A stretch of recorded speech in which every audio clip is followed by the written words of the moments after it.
All right, good morning, everybody. Welcome to Senate Judiciary Committee. A little bit early today. Appreciate everybody accommodating the schedule changes so that we can get out of here sooner, to get people to other committees sooner, so they can get to other committees sooner, so on and so forth. Will the Secretary please call the roll? Senator Flores, Senator Orenshaw, Here. Senator Lang, Senator Nguyen, Senator Hansen, Senator Krasner, Senator Ellison, Chair Scheibel. And I am here. Please mark Vice Chair Flores and Senator Nguyen present when they arrive. We have 4 bills on for hearing this morning. It is my intent to take them in order unless there is a reason that I shouldn't. And I haven't heard from anybody in advance, but you can always just give me a wave if at some point we need to change the order around. But until that happens, I will go ahead in order, and I will start by opening up the hearing on AB 209. Please come on down. I know we have presenters both on Zoom and in person, so please go ahead whenever you're ready.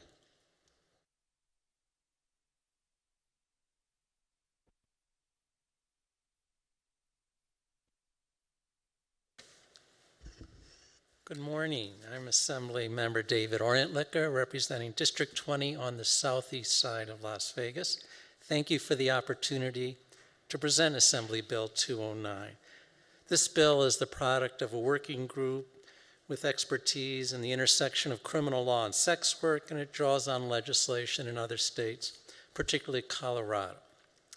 Assembly Bill 209 addresses an unfortunate reality for persons engaged in the sex work industry, one of our most marginalized communities. They face a significantly increased risk of rape and other physical violence.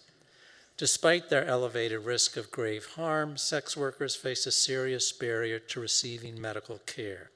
If they go to the hospital, police may be called in.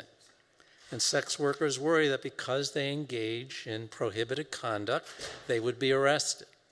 This is a common concern, and it discourages sex workers from seeking care, and it is very harmful for their health.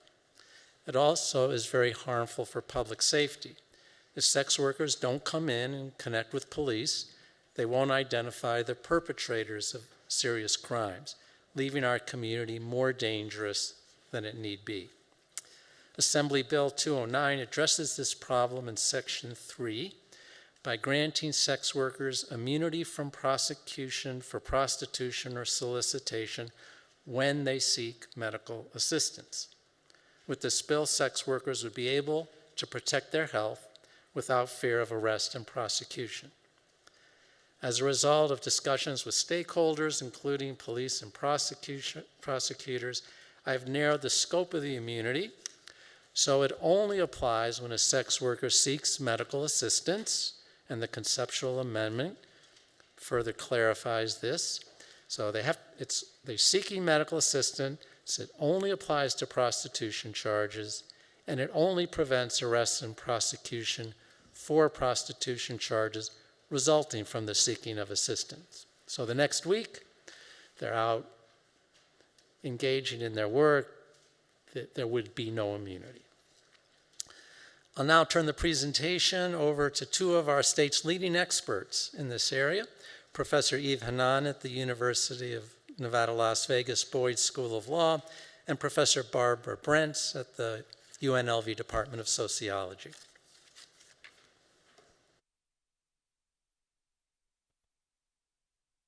Good morning, Chair and members of the committee. I appreciate the opportunity to be able to speak with you today. My name is Yves Hanan, and I'm a professor of law at UNLV William S. Boyd School of Law. And I'm testifying in my personal capacity, but informed by my experience, especially my experience as the director of the misdemeanor clinic at the law school. I graduated from law school in 1998, and I practiced only criminal law. Those of us with lengthy careers in criminal courts, we grow to see low-level misdemeanors as paling in significance compared to more serious crimes. We see repeat players, people with lengthy criminal records on a regular basis. But the folks who sought and have sought the services of the misdemeanor clinic, they tell us a different story about the fear and devastation that misdemeanors bring to folks who don't have criminal records. the handyman who contracts for slightly over $1,000, the security guard charged with disorderly conduct, the school teacher unable to pay fines related to a lapsed car registration. So add to this list the grad student, the home health care aide, or the single mother who's engaged in sex work to support herself and her family during difficult times. She has no criminal record, and in fact, even a charge of prostitution could completely derail her plans of upward mobility. Crime of moral turpitude, she might become ineligible for professional licenses or otherwise ineligible for many middle-class jobs. And if she's a non-citizen, of course, she could be removed or deported. The cost to her reputation is another consideration she'll have because people don't know how she's making ends meet. Finally, the fines and fees that attach to misdemeanors come out of families' grocery budgets, their kids' school field trip money, medical co-payments, and so forth. So this person who is engaging in sex work is incredibly vulnerable to sexual and other forms of assault while she's engaged in sex work. Yet the costs of reporting a serious violent crime committed against her, they're simply too high for her to risk reporting. She just won't do it. We know this from the testimonials, surveys, and the research that's been done, and we know that she just has too much to lose. So as Assemblyperson Orntlicher said, the result of this is that we're all less safe. Not the least of these safety concerns is that law enforcement loses critical information about people engaged in serious violent acts. So I really encourage the committee to take a look at this as a safety bill and also a bill that addresses a silent group, but a group that has spoken through statements that were made early on in the consideration of this bill in the Assembly, the written testimony that was submitted from women, others engaged in sex work who share these concerns and say they would report if such a bill were to pass. Thank you.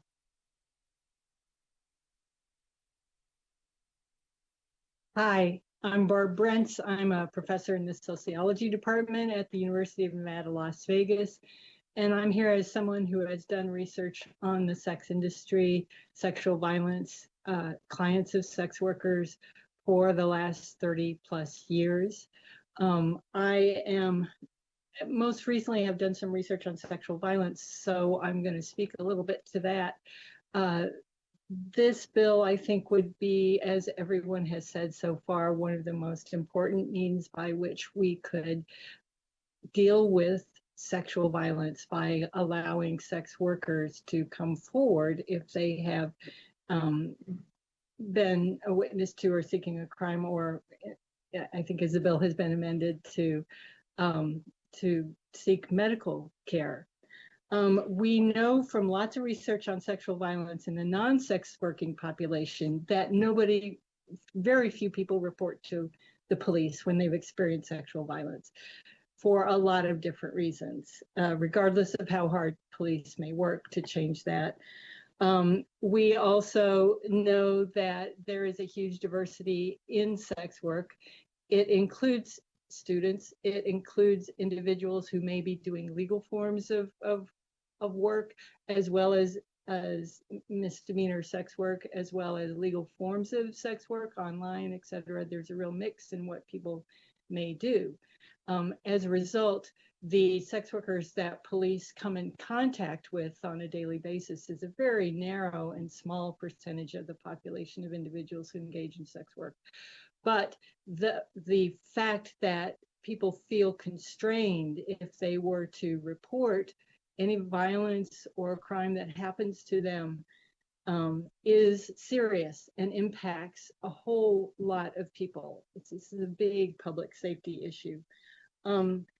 Sex workers also, as much of my research has found, we've compared sex workers in a number of different countries, places where it's decriminalized. In New Zealand, we did a comparison of folks in the UK where they can advertise and only public soliciting is illegal, and then folks in the US and folks in the Nevada legal brothels. And what we found is that people use a lot of techniques in order to protect themselves from criminals, protect themselves from clients that push the boundaries a little bit. And the most important thing that they can use to protect themselves is to be able to say to somebody, I can call the police if you all don't stop doing what you're doing. Or I can call the police if I have to go to the hospital for whatever I may experience. So it's important for individuals to be able to report crimes or to go to the hospitals if they're, or call 911 if they are injured, without being prosecuted for prostitution. I'm speaking generally. I know the bill has been amended, and I know Professor Hanan and Assemblyman Orent-Lichter have spoken to that. So I'll let them deal with those kinds of details. I will tell you also that there are 9 states that have passed immunity bills already, including Utah, and there are 6 other states that are considering these bills. So in sum, I'd urge you to please consider an immunity bill for Nevada to join. We're in some ways a leader in some of the ways in which we deal with sex work, especially in our legal brothels. So I would encourage you to support this bill. Thank you.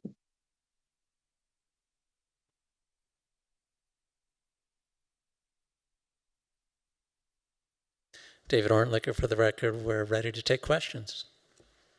All right, members, do you have questions on AB 209? I'm not sure if that's, okay, Senator Hansen. I'm not sure where to go exactly with this one. So, like, it's illegal in Clark County to have prostitutes. Well, not all of Clark County. Or is it all of Clark County? Forget. Somewhere near there are.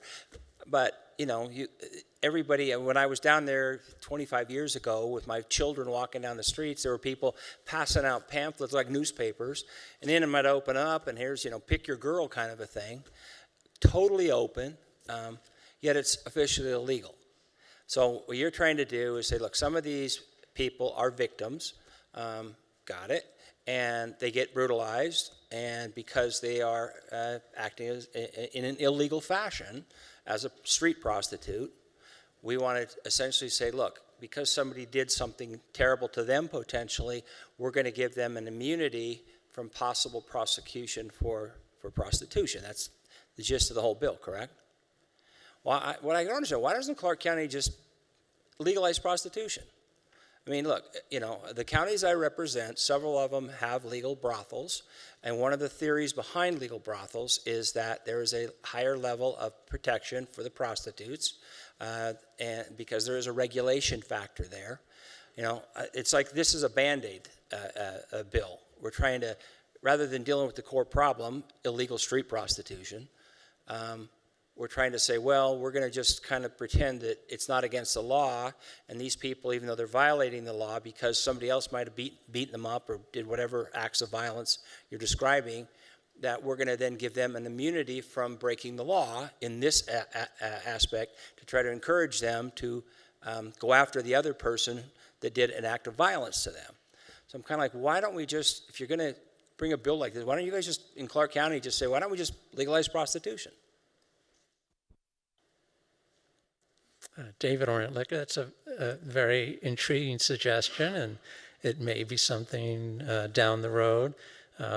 As you know, it's often more effective in this legislature to, or any legislature, to address problems one step at a time. And we've focused on this because people's lives and health are at stake, and it's critical that we make sure people don't hesitate to seek necessary medical care because of the fear of being arrested. Okay, well, I respect the goal of what the bill is trying to do. I'm just kind of looking at it from a bigger perspective. I mean, it's kind of like, it's almost, to me, it's a little bit silly. And the other weird thing about all this for so many years is we've discussed this. We've had, in this very room, we had a whole bunch of things about sex trafficking, and there is a clear correlation between sex trafficking and even legal prostitution, but it's a huge problem on the Strip in Clark County. Yet, when we start really trying to encourage aggressive efforts by the law enforcement community, they actually are discouraged to do that, because the reality is that the casino industry wants people to come to Nevada and know that what happens in Vegas stays in Vegas, which the very, what are you implying when you say stuff like that? So the other thing, Assemblyman Orlicker, we've had people sit in this very room and testify, not in this room, but in the Judiciary Committee, who are working in the legal brothels. They come in here and they say, I am a proud sex worker, la-da-da-da-da. But the impression I get from this bill is that we almost are going to lump them all in together. One's a proud sex worker, the other is a possibly terribly abused person that's actually been sex trafficked from even other countries in some cases. How do you distinguish between the two when it comes to granting this kind of an immunity? And should you distinguish between the two?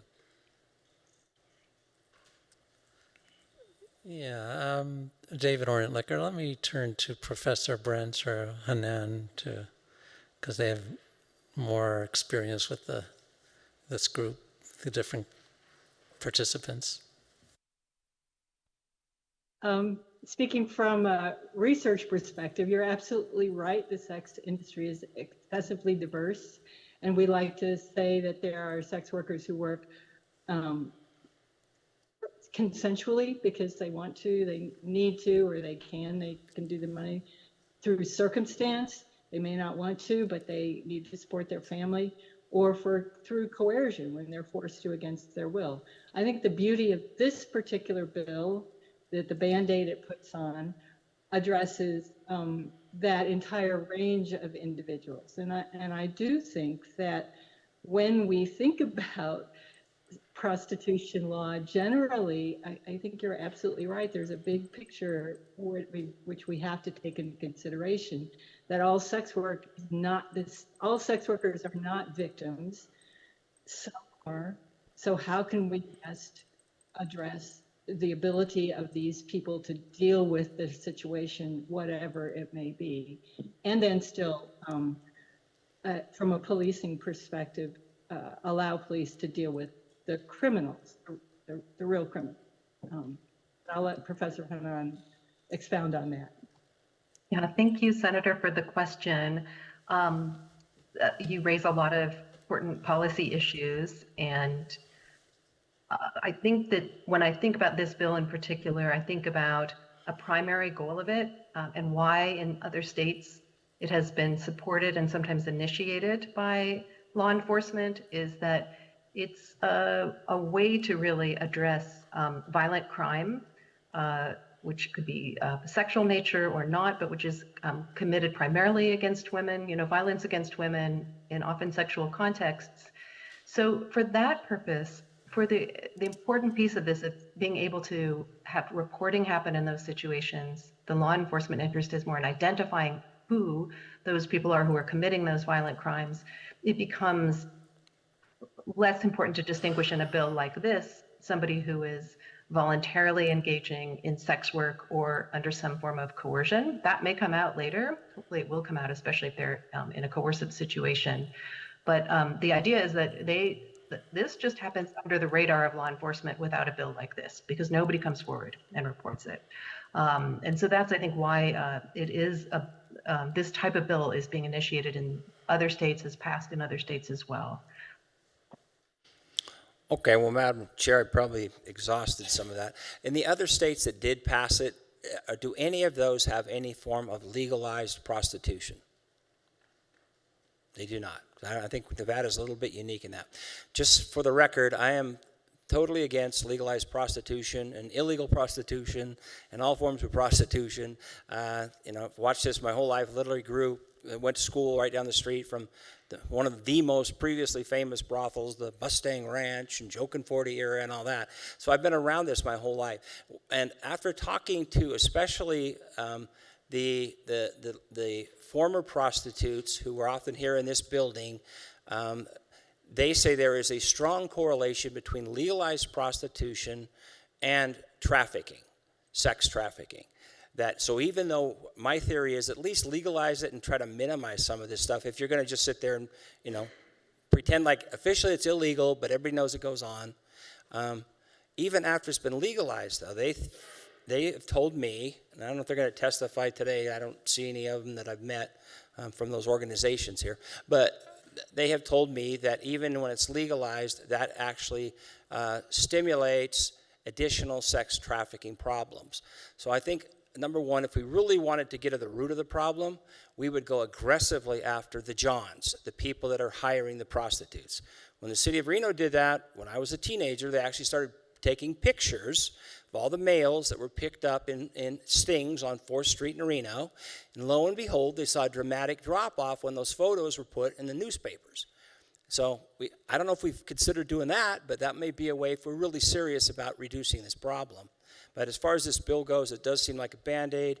I don't want to see anybody getting beat up and then not feeling comfortable in reporting it. On the other hand, I don't want to tie the hands of the police to where every person that's picked up for a prostitution sting can then say, well, you can't prosecute me because I've had an act of violence committed against me. David Orentlicker, for the record, I'll let them respond to the trafficking about the studies there. But I will say your concern about police arresting somebody and then they try to invoke immunity, that's an important reason why we amended the bill in the Assembly. This doesn't apply when the police identify a sex worker and arrest that person. The immunity is only triggered when they go to the hospital or a doctor's office or call 911 because they've been raped or suffered other harm that requires medical attention. So that's the only time it's triggered, and it's not something they can use as a shield when they're arrested for engaging in solicitation or prostitution. Okay, well, thank you for that clarification. Yeah, we got some law enforcement folks here. I'd love to, I assume they're going to testify for or against or neutral or whatever. But, well, thank you. Thank you, Madam Chair, for letting me ask all those questions. Of course. Senator Ellison. Thank you, Madam Chair. I've been involved in this for many years because when I was police commissioner, we'd have to go down and check the bar license, make sure they're all licensed. They got to have their medical every so often. But there's never been a case of AIDS or hepatitis in a legal brothel. That goes to show you that it cleaned a lot of that stuff up, that when AIDS was going crazy on the strips, the brothels, legal brothels, didn't have that problem. They're really restricted in how they could do things and what they do, but they've got to be medically checked, they got to be signed off, and they can't leave the facility except for when their time to go away. But there is safety there. So for the women that works in them, and then also medically, they're protected. Thank you, ma'am. All right. Any other questions from members of the committee? Okay, I don't see any further questions. Thank you so much for being here today to present and answer those questions. We will go now to testimony. We will start with testimony in person in Carson City or Las Vegas in support of AB 209. I don't see anybody coming forward in Las Vegas, so we'll start here in Carson City. Please go ahead. Good morning, Chair Scheibel, Vice Chair Flores, Kayla Maese, Kaylah Maese, Civil Rights Analyst with the ACLU of Nevada. The ACLU supports this bill. Thank you so much. Good morning, Chair Scheibel, Vice Chair Flores, and members of the Senate Judiciary. Paloma Guerrero, Paloma Guerrero, on behalf of the Clark County Public Defender's Office. I think the key here of this bill is the limited criminal immunity for only soliciting prostitution charges. The goal of granting limited immunity is to prioritize health and safety. When people are afraid to seek medical help due to fear of arrest, preventable harm escalates. STDs can go unchecked and violence can go unreported. There's absolutely no evidence that providing this kind of narrow immunity increases exploitation of sex workers. In fact, when sex workers are more empowered to seek help, report violence, and access medical care without the fear of punishment, it makes exploitation harder, not easier. Abusers thrive when victims are isolated and scared. Creating pathways to safety and support weakens the leverage any abusers have. Law enforcement still has full authority to investigate and prosecute serious offenses. Ensuring sex workers feel safe getting medical attention is a public health strategy that will benefit all sex workers, those who work in the industry by choice or are victims of human trafficking. Thank you. Good morning, Angela Knott from the Washoe County Public Defender's Office, ANGELA KNOTT, testifying in support of AB 209. This legislation sends a powerful and life-saving message that you will not be punished for trying to stay alive. That message is especially important for victims of trafficking and coercion, for whom contact with medical professionals or law enforcement may be their only window of escape. By removing the fear of arrest when seeking emergency or medical care, we can reduce harm, save lives, and build bridges between vulnerable individuals and the support system that they so desperately need. This approach is also consistent with laws that protect individuals from certain drug-related charges when they seek emergency help for overdoses. It reflects a broader shift toward trauma-informed public health center policy. For those reasons, we support AB 209. Thank you. Thank you, Chair and committee members. My name is Nick Shepak, N-I-C-K-S-H-E-P-A-C-K. I'm the Nevada State Director of the Fines and Fees Justice Center here today in support of this legislation. Regardless of how you feel about prostitution, what we know is that when people are criminalized after a significantly violent event, it usually results in significant fines and fees. And for individuals who are looking to maybe move out of this type of work, that type of financial burden is a key factor in keeping them in this type of work, especially if they are being trafficked. This allows them to connect with medical professionals, the police, receive all the help they need without placing an undue financial burden on these individuals, which can result in the opposite of what we're all trying to achieve. For those reasons, we support. Thank you.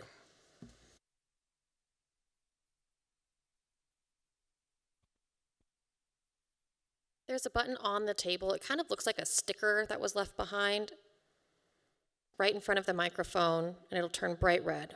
Oh, red? Okay. Good morning, everybody. Cyrus Hojjati, H-O-J-J-A-T-Y. I will support this. Forgive me if I go out of line. Both sides consent. I don't wish these people to get bothered because both parties agree. My body, my choice. I work for Desert Cab, and just a block away, there is some activity on the intersection of Wynn and Tropicana. I don't believe these people should be harassed or put under trouble. You know, I seriously don't mind it. Not to mention, we do get trips to these so-called massage parlors. We do get a good kickback, and I see there's really nothing wrong with it. I do believe that there should be protections for them. I do believe a better solution is to legalize brothels in all counties, or at least redraw the county lines. I mean, maybe Prim will be in a separate county and we can do something about that shuttered hotel. But what we also need to be talking about is how can we reduce the demand for prostitution? So making it difficult to achieve is a different story. Just like gambling, how it was illegal before 1931. Maybe we got to be talking about there's problems with the marriage and dating scene. So we believe this is a great bill. We believe this will spur tourism and not to mention reduce the risk of trouble, false accusations. But anyway, I hope I wasn't going out of line. Thank you so much. Please pass this bill. Great pleasure, and thank you for the sponsor. Thank you for your testimony. I don't see anybody else coming forward to give in-person support testimony on AB 209, so we'll go to the phones for support testimony on AB 209. I will ask our testifiers to try to keep your comments to about 2 minutes or less, and you can always say, I agree, ditto, same, as we have a number of bills to get through this morning/afternoon. All right, to the phones for support testimony on AB 209. Thank you, Chair. If you would like to testify in support to AB 209, please press star 9 now to take your place in the queue.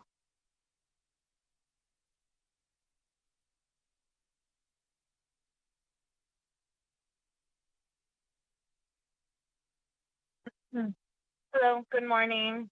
My name is Yesenia Moyavera, YESENIAMOYAGARAY, and I'm in strong support of AB 209.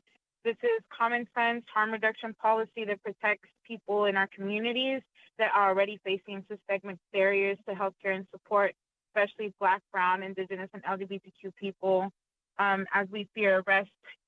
And this often stops our people from getting the help that they need. This bill is about making sure people aren't punished for trying to take care of themselves in a moment of crisis, and it affirms the basic principle that everyone deserves safety, dignity, and access to care. Seeking help should not lead to handcuffs. Please support AB 209 and help create safer, healthier communities for all of us. Thank you.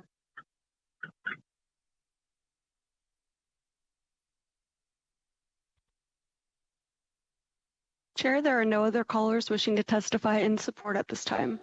All right, then we will move to opposition on AB 209. Anybody wishing to give opposition testimony is invited forward here in person in Carson City or Las Vegas now. Please go ahead.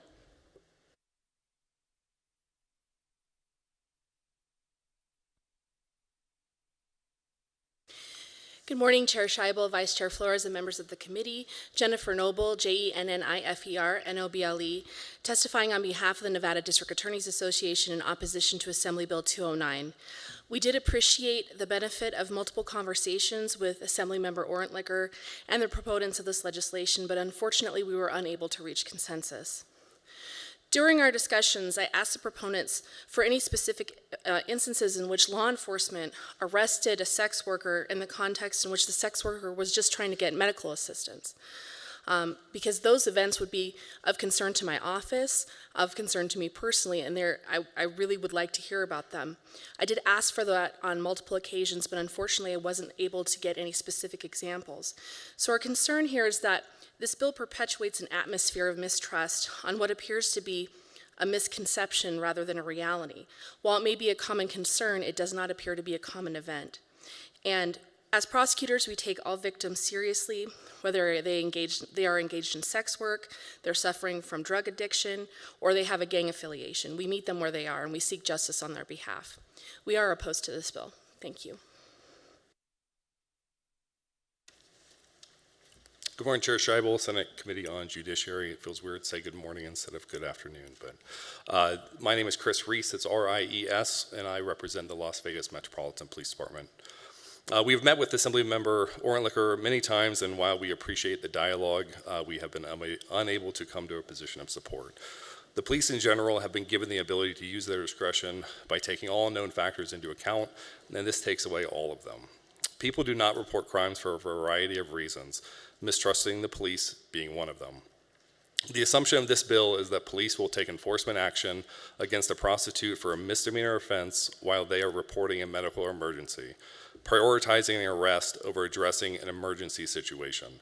The perception is incorrect. And during discussions with the proponents, they were unable to provide an example of this. Bluntly, this does not happen, and perpetuating this inaccurate narrative exacerbates the mistrust. If in the interim there is any data to support the claim that we do such a thing, I would be very happy to revisit that conversation. At this time, the bill is not needed. Lastly, the policy of only encouraging people to report serious violent crimes to me is dangerous. We encourage people to report all crimes to the police regardless of the seriousness that they may think. We oppose AB 209. Thank you. Would you mind answering a couple questions from us? I will do my best. Okay. We'll start with Senator Hansen. Thanks, Madam Chair. Okay. The concept behind the bill is what you just described.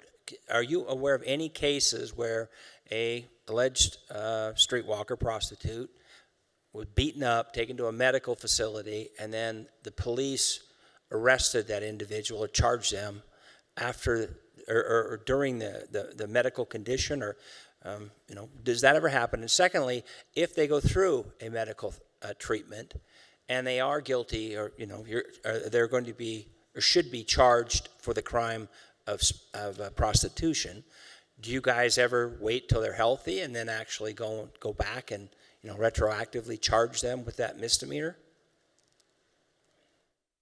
Chris Reese, for the record, through you, Chair Scheibel, to. Oh, you can go direct. Thank you. I'm not aware of either one of those cases occurring. In fact, I would venture to say in the last couple weeks there were 2 other instances where a sexual assault was alleged and a kidnapping were alleged, and neither time were anything done with the prostitution soliciting. So we would much prefer to investigate the serious crime that was reported, and I'm not aware of any.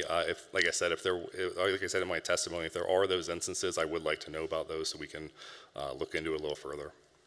Okay, well, to follow up on that then, if a violent act has occurred, violent enough that the individual ends up in medical care of some sort, isn't that something that automatically triggers some level of investigation by you guys anyway? I mean, if somebody shows up to an emergency room and obviously been beaten up or whatever, isn't that something that the medical community itself is required to notify you guys of? I know that that's true with domestic violence, but is it also true for situations where, a prostitute got beat up and she's, according to the bill, is afraid to say anything about who beat her up because she, could be charged with prostitution? How do you guys handle that? I mean, and also, maybe I'm wrong, is there any responsibility on the part of the medical community to notify you guys when somebody shows up in an emergency situation that have clearly been a victim of a violent act? Chris Reese, for the record. I'm not positive on the mandatory reporting of hospital workers. To answer your question, we would investigate the battery that would occur, the sexual assault, whatever the alleged other infraction was, not the prostitution, the soliciting.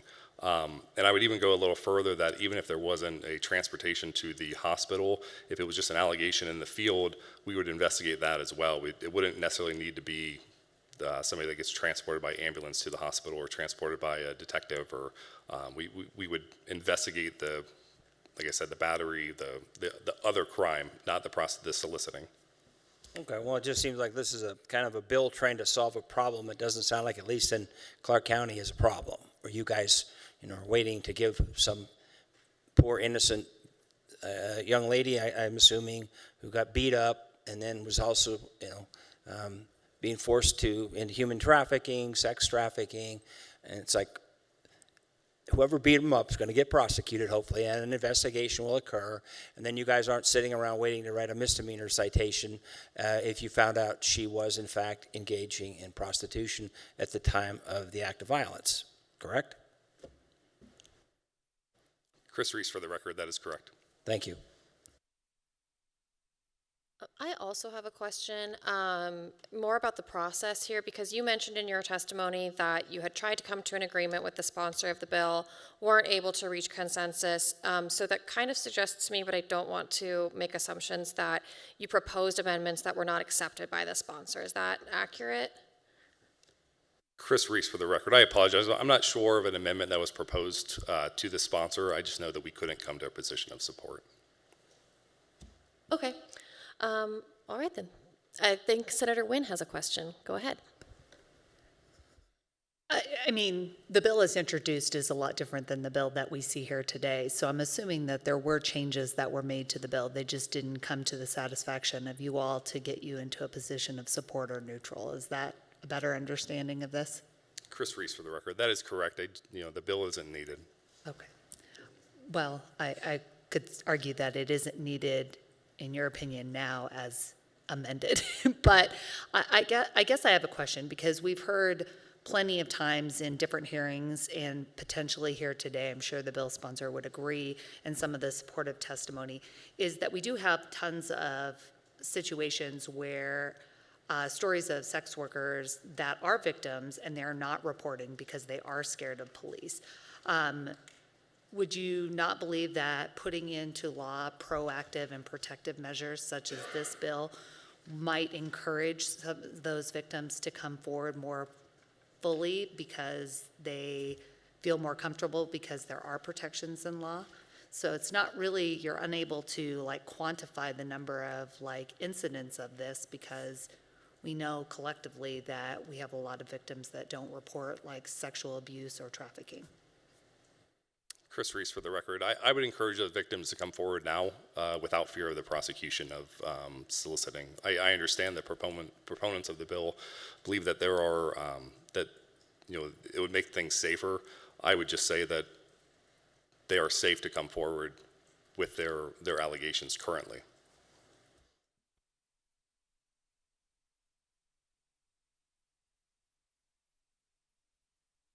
I guess it's easy to say that you don't have a problem because people aren't reporting and that you would like all the victims to feel safe, but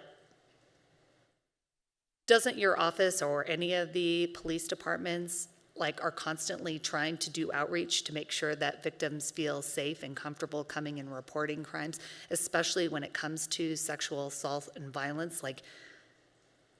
Isn't that what your office is constantly trying to do to get victims of rape and sexual assault to come forward because they already don't feel comfortable doing so? Chris Reese for the record. Yeah, we do a lot of outreach. Our Vice section, and I welcome anybody to do a ride along with our Vice section. We do several outreach events. We do a Just Seen events. We have the Southern Nevada Human Trafficking Task Force meets, I believe, quarterly. We do several outreach programs to do just what you said, to encourage people to come forward, to give them resources without the ability for the prosecution of it. I guess more of a comment, Chair, but it just seems like a bill like this that would give those protections in law would give you even more tools to go after and encourage victims to come forward and talk about their experiences and report them to police. So thank you, Chair. I think we have one more. Vice Chair Flores. Thank you. And I honestly don't doubt that law enforcement, excuse me, wants to help, right? I mean, I've never once been in this building where law enforcement and different state agencies and partners aren't talking about how we can address the issue, a very serious issue that we have with human trafficking and how complicated that is because of that process, how it plays out all the time. But I'm curious to know, and maybe I missed it, do you have any concern about this bill making it more dangerous for victims? Is there a hypothetical that you can think of that if this bill passes, victims of sex trafficking this could go in the other direction? We've heard all the arguments on why the proponents of the bill want it, but I wanted to know if there was, and I understand the question about prosecution and you doing your job on that side of the front, but I just wanted to know, is there a hypothetical that comes to mind that if this bill moves tomorrow, potentially could hurt victims of sex trafficking? Chris Reese for the record. I appreciate that question. I did not think of that hypothetical, so I'd have to get back to you on it. My gut feeling is that I don't believe it would make sex work any more dangerous than it currently inherently is. But I'd have to get back to you on that. And thank you. Appreciate it. All right, I think those are all of our questions. I do appreciate you answering questions even in the testimony portion of the hearing. Thank you. Oh, wait, there's one more. I'm not kidding. It comes from Senator Orenshaw. Thank you, Chair, and thank you to the sponsor and to the two professors for presenting the bill. I guess my question for our representative from Metro is, I mean, let's say you were to have a sex worker who was beaten up by the pimp and is afraid to go to an emergency room because they're afraid they're going to get arrested. I'm a little worried that, you know, in some ways, I know that Metro's focus is on the trafficker, and I'm worried that if someone's afraid to go seek medical care, I mean, that to me seems like it'd be one more obstacle for Metro to try to get to the trafficker who is, you know, we hear all these stories, beating up the sex worker because there wasn't enough revenue that week. And so I'm almost worried that if we don't enact something like this in statute so that people aren't afraid to go seek medical care, it helps shield traffickers. I just wondered, you know, what your thoughts are on that, because I know Metro's policy is, you know, the trafficker trying to get at that trafficker, and I just wonder if, you know, if someone's scared to go seek medical care, in a way, doesn't that protect the trafficker? Chris Reese for the record. Appreciate that question as well. You know, I think currently, I think people should be safe to go seek medical attention for whatever reason. I think that if they're in a position where they've been a victim of any crime, that they should feel safe about getting medical attention, contacting the police, cooperating with prosecution of it. I don't think this bill changes anything in terms of that, how we do it in practice. As I said before, that if a victim alleges a battery, a sexual assault, almost any crime that I can think of currently, that we would investigate that as opposed to anything that deals with the solicitation.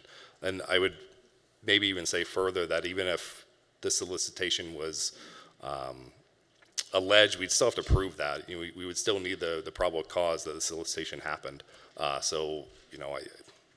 To me, it doesn't seem like we could even prosecute on if somebody just said they were engaging in sex work and somebody beat them up.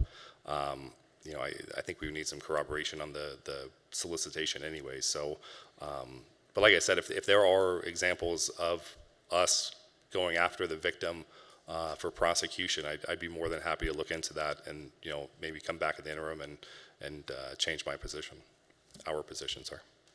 I appreciate your comments, and I just feel like the bill could give people a little more security and trying to not be afraid to go to that ER. So thank you to the sponsor. Thank you, Chair. Thank you. All right. Again, we appreciate you answering questions even during the testimony portion of the hearing. We will continue with in-person opposition testimony to AB 209. Please go ahead. Good morning, Chair and members of the committee. Jason Woodard, Jason Woodard with the Nevada Sheriffs and Chiefs Association. We oppose AB 209.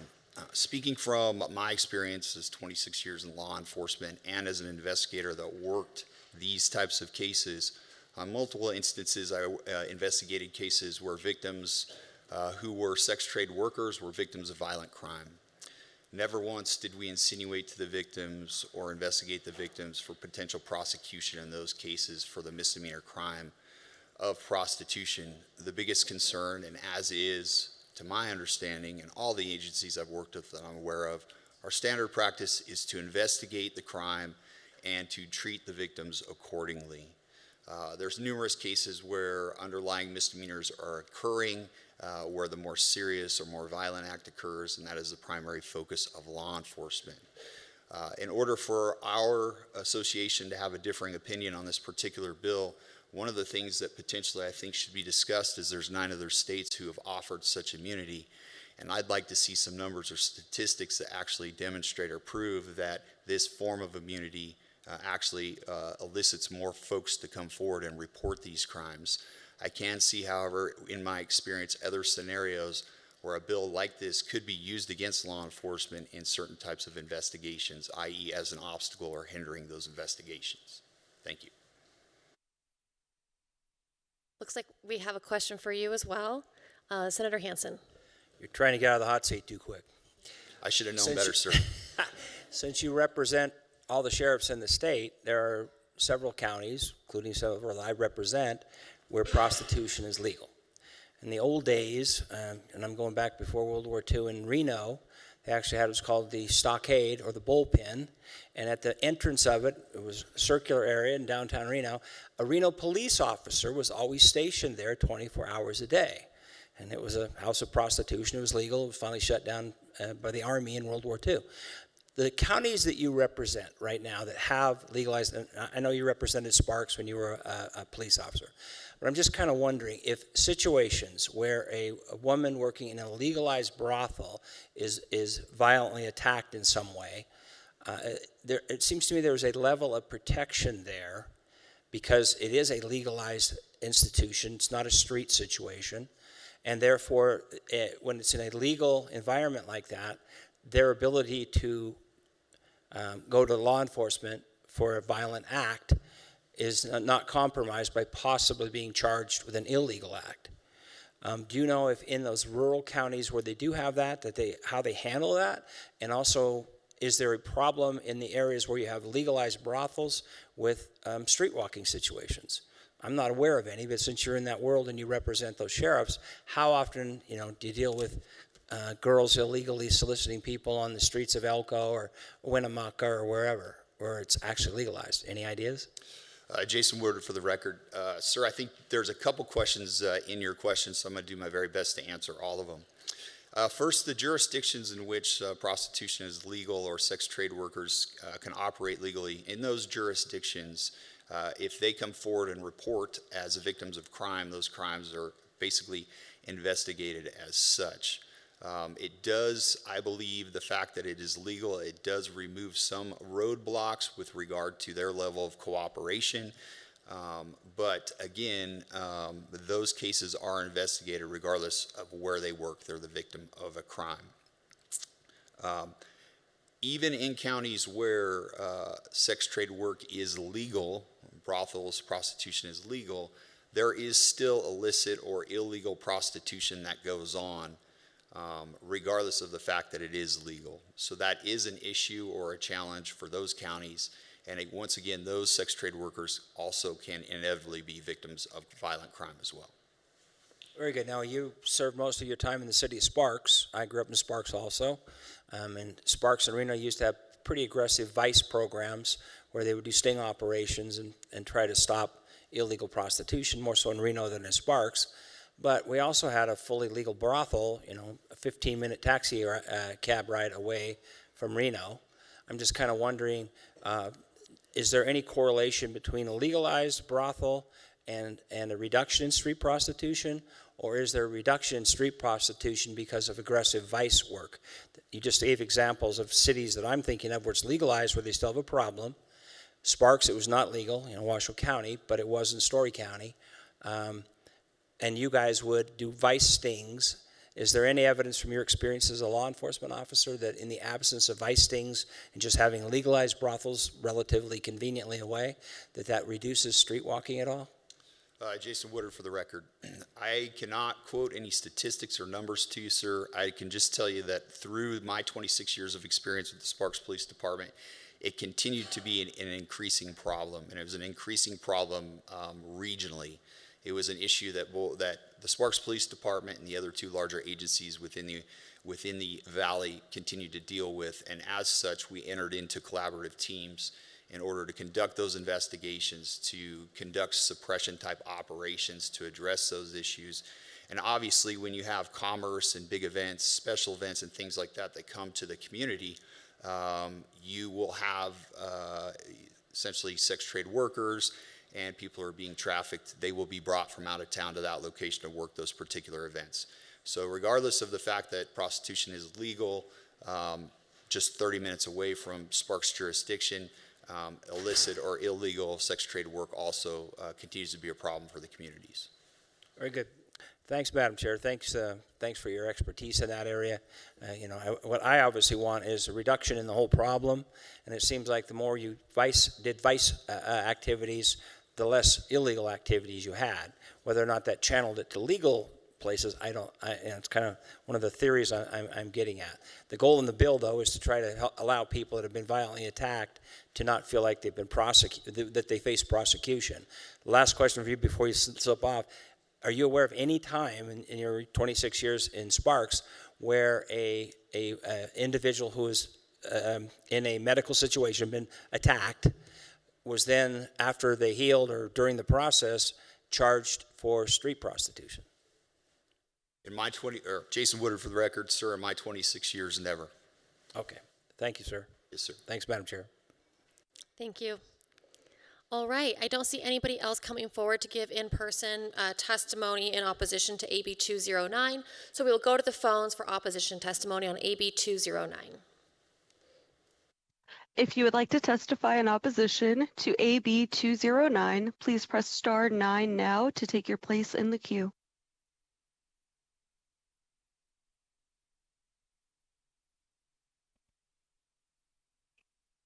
Good morning, Chair and members of the committee. Thank you for letting me talk. I'm Kimberly Fergus, F-E-R-G-U-S.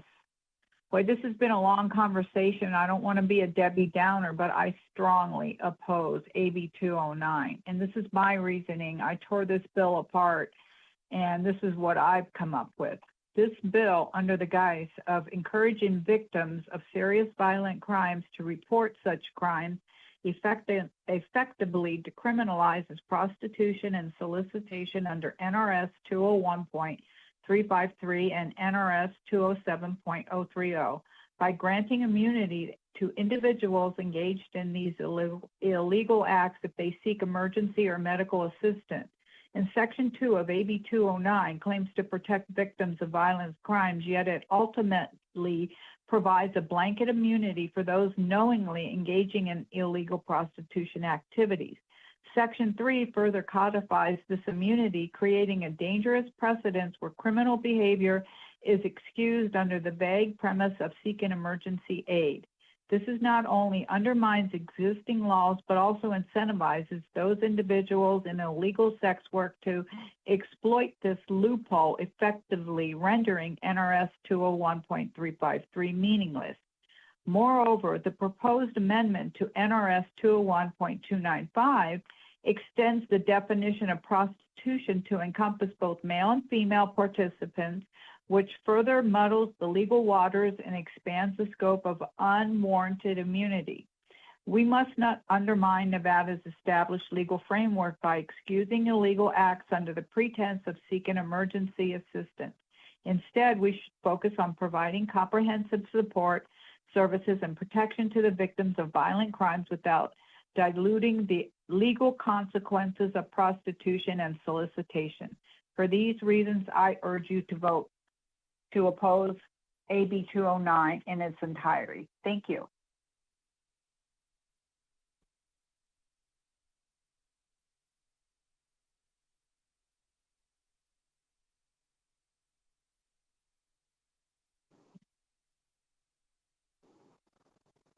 Hi, my name is Katrin Ivanov, I-V-A-N-O Frank, and I understand the reasoning behind why people want this bill, but we have been decriminalizing a bunch of criminal activities or ignoring criminal activities, and I don't like the slope we're going on. We ignoring when people come and break the laws in this country, come illegally. We ignoring where people kill for up to whatever amount, and it's not a small amount. I think in Nevada it's 900 or 1,200. That's a big amount to steal. If you're hungry, you don't need 900, and you shouldn't steal, period. But what I'm trying to say is, why are we trying to say it's okay to commit a criminal activity? We should be upholding the laws we have the way they are and not trying to excuse criminal activities. If Senator Hansen needs a day off, I could totally be in that chair because he was asking all the questions I would have asked and he was making all the comments I would have made, minus the one for living in a rural part of Nevada, because I never got that. I never done that. But other than that, please vote no on this bill. There are other ways to protect these people, and I don't believe that that bill is doing that. Thank you, and have a lovely day.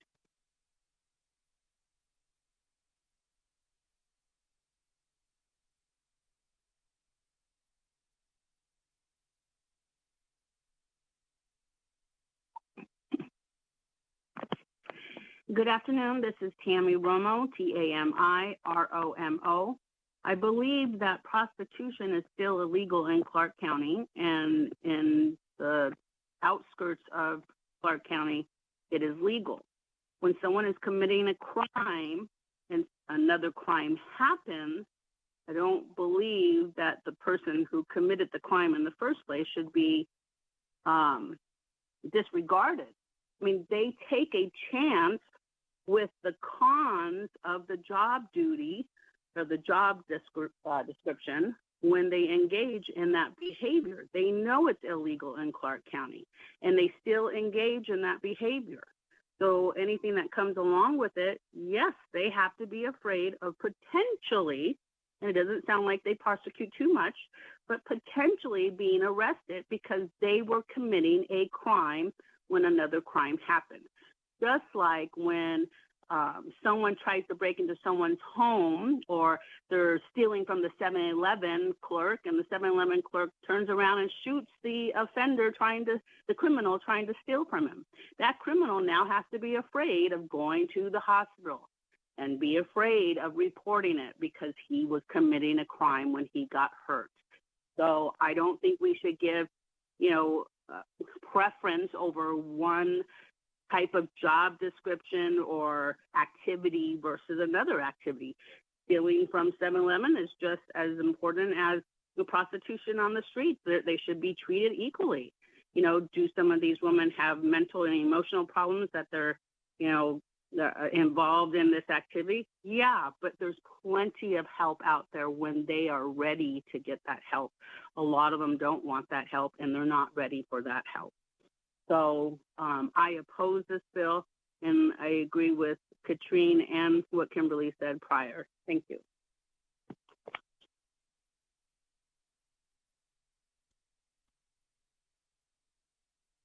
Chair, there are no further callers wishing to testify in opposition at this time. All right, then we will come back to in-person testimony in neutral. Anybody wishing to testify in neutral on AB 209 is invited forward now. I don't see anybody coming forward, so we'll go back to the phones, please, for neutral testimony on AB 209. If you would like to testify in neutral for AB 209, please press star 9 now to take your place in the queue.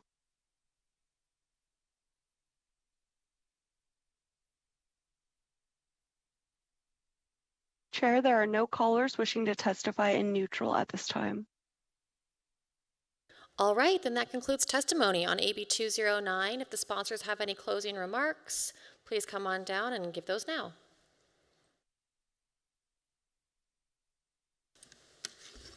Thank you, Chair and members of the committee. David Orient-Licker for the record. I'll be brief. As the discussion indicated, we've worked very hard and made significant changes that were sufficient for the Nevada Resorts Association to drop its opposition. The conceptual amendment today came at the suggestion of Metro. We've accepted whatever they suggested and offered other suggestions, and we'll continue to work because we'd like them to be comfortable. I also want to say, as they've acknowledged, there is a serious perception problem. Clearly, there are sex workers, nobody disagrees with that, who are out there, who are unwilling to seek medical attention because they're worried they'll get arrested. We've also heard them say they wouldn't arrest, but they won't give immunity. That is sending a powerful, unfortunately, mixed message, right? If you're the sex worker who's worried and they say, don't worry, you can trust us, but we won't give you, but even though we wouldn't arrest you, we're not willing to agree to immunity. That's what, now why don't you support immunity if you wouldn't arrest me anyway? In their view, they're not losing anything in terms of enforcement.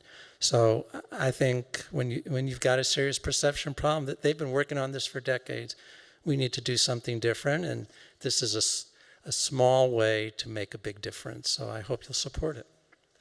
And please, if any of my co-presenters have any final comments. Yeah, thank you, Eve Hanan, for the record. I, of course, concur with what Assemblyperson Orient-Licker said, but I'd also like to note that there are agency concerns which have been raised by the opposition, law enforcement agency concerns, but in terms of public safety and in terms of public interest, we also have, through Professor Brent's research and direct communications from people engaged in sex work, that they simply would not report. We have that information. And so it's important to acknowledge that. Those are not going to come up in official numbers because the problem is a problem in the negative. It's a problem of being unable to report out of fear of what the possible consequences would be. It is a huge perception problem, and it does sound like we have agreement about that. And so the question is, what fixes that? And this is not the type of bill that has met with opposition in the other states where it's passed and where it's being considered.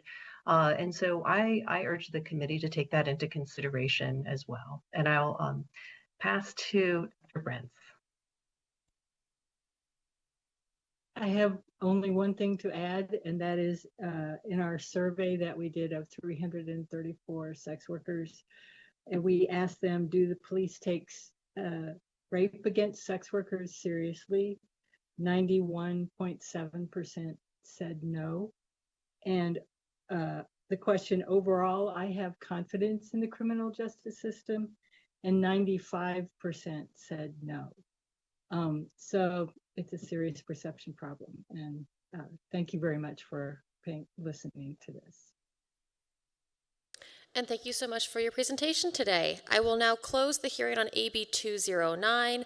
Again, planning to go in order unless anybody signals a reason not to. Then I will open up the hearing on AB 227.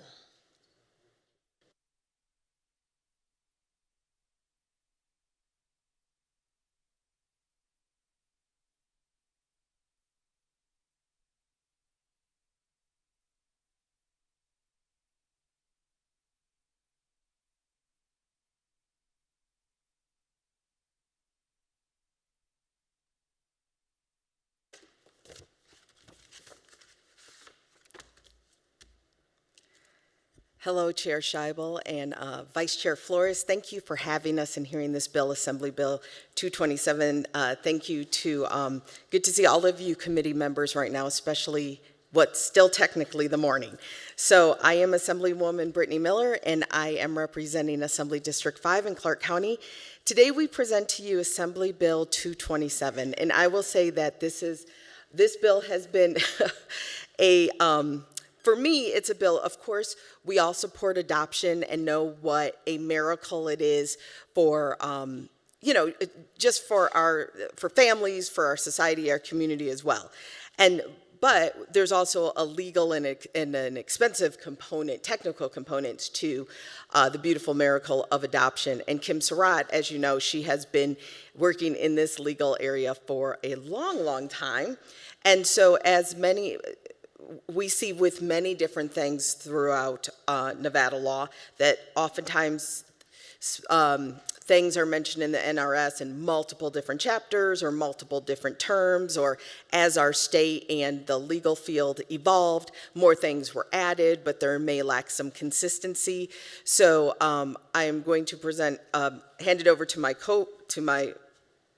really, I'm just an introduction to the real presenter of the bill, who will explain everything that she went through with this bill. But again, the purpose is to streamline it so that everyone that's involved in the adoption process, families and lawyers, have one consistent process to go through. So I will hand it over to my co-presenter.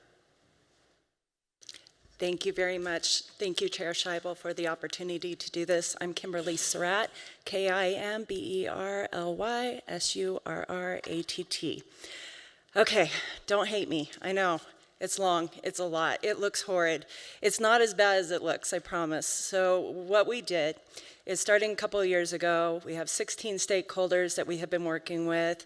It includes 8 lawyers who are all fellows with the Academy of Adoption and Assisted Reproduction Attorneys in the state of Nevada, all 5 of the private agencies that are licensed in our state, Washoe County, Clark County, and the division, which is the state. Those are all the main parties that are involved in adoption. The chapter that we had was as she stated, over the years and the decades, has been edited, modified, and tweaked to the point of being not really legible anymore.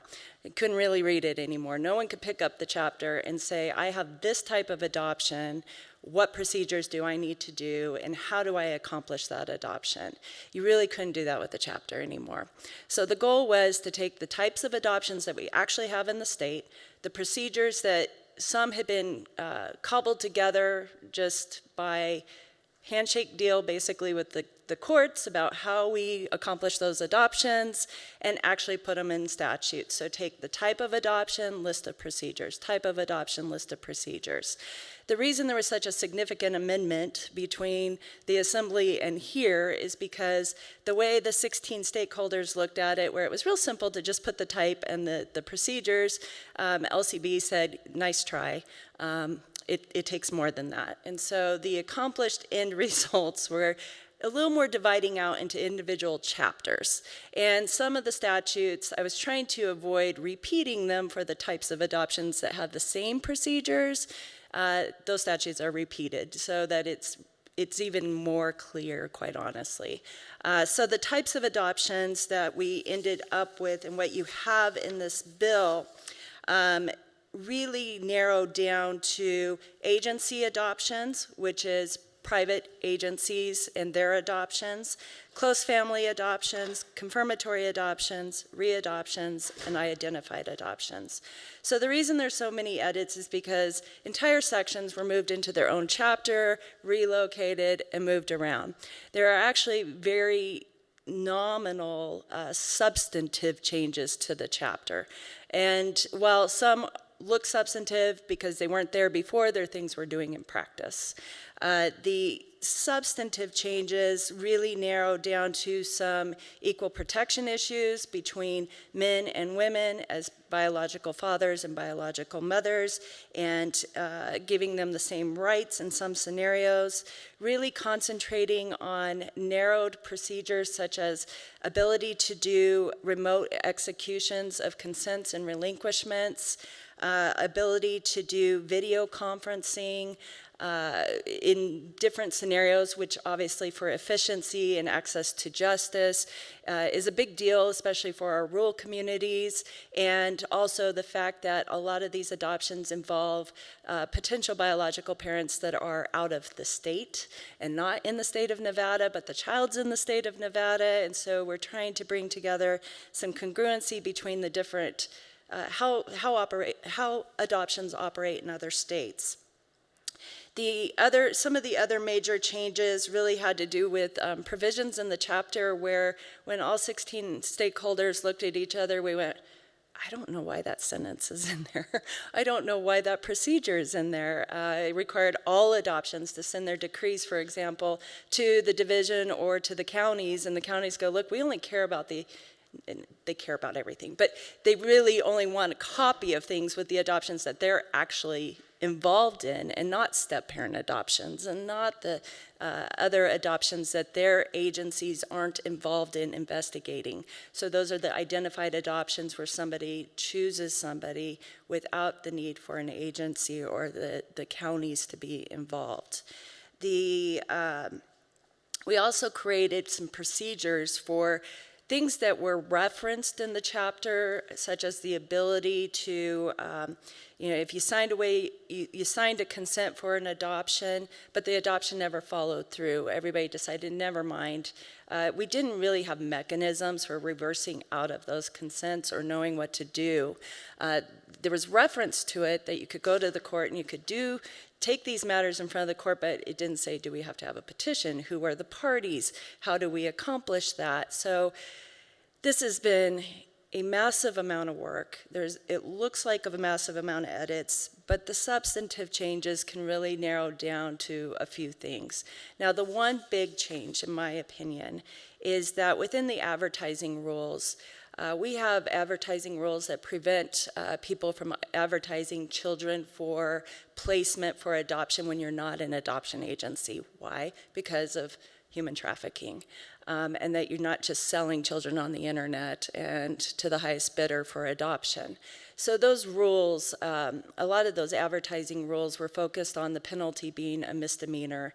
And in talking to all of the national experts on these topics and talking to our Attorney General about what's needed for actual enforcement of those, because it's just a misdemeanor, it was the opportunity to move it to a felony, and it's at a felony E right now, with compromise made in the assembly from going from D to E.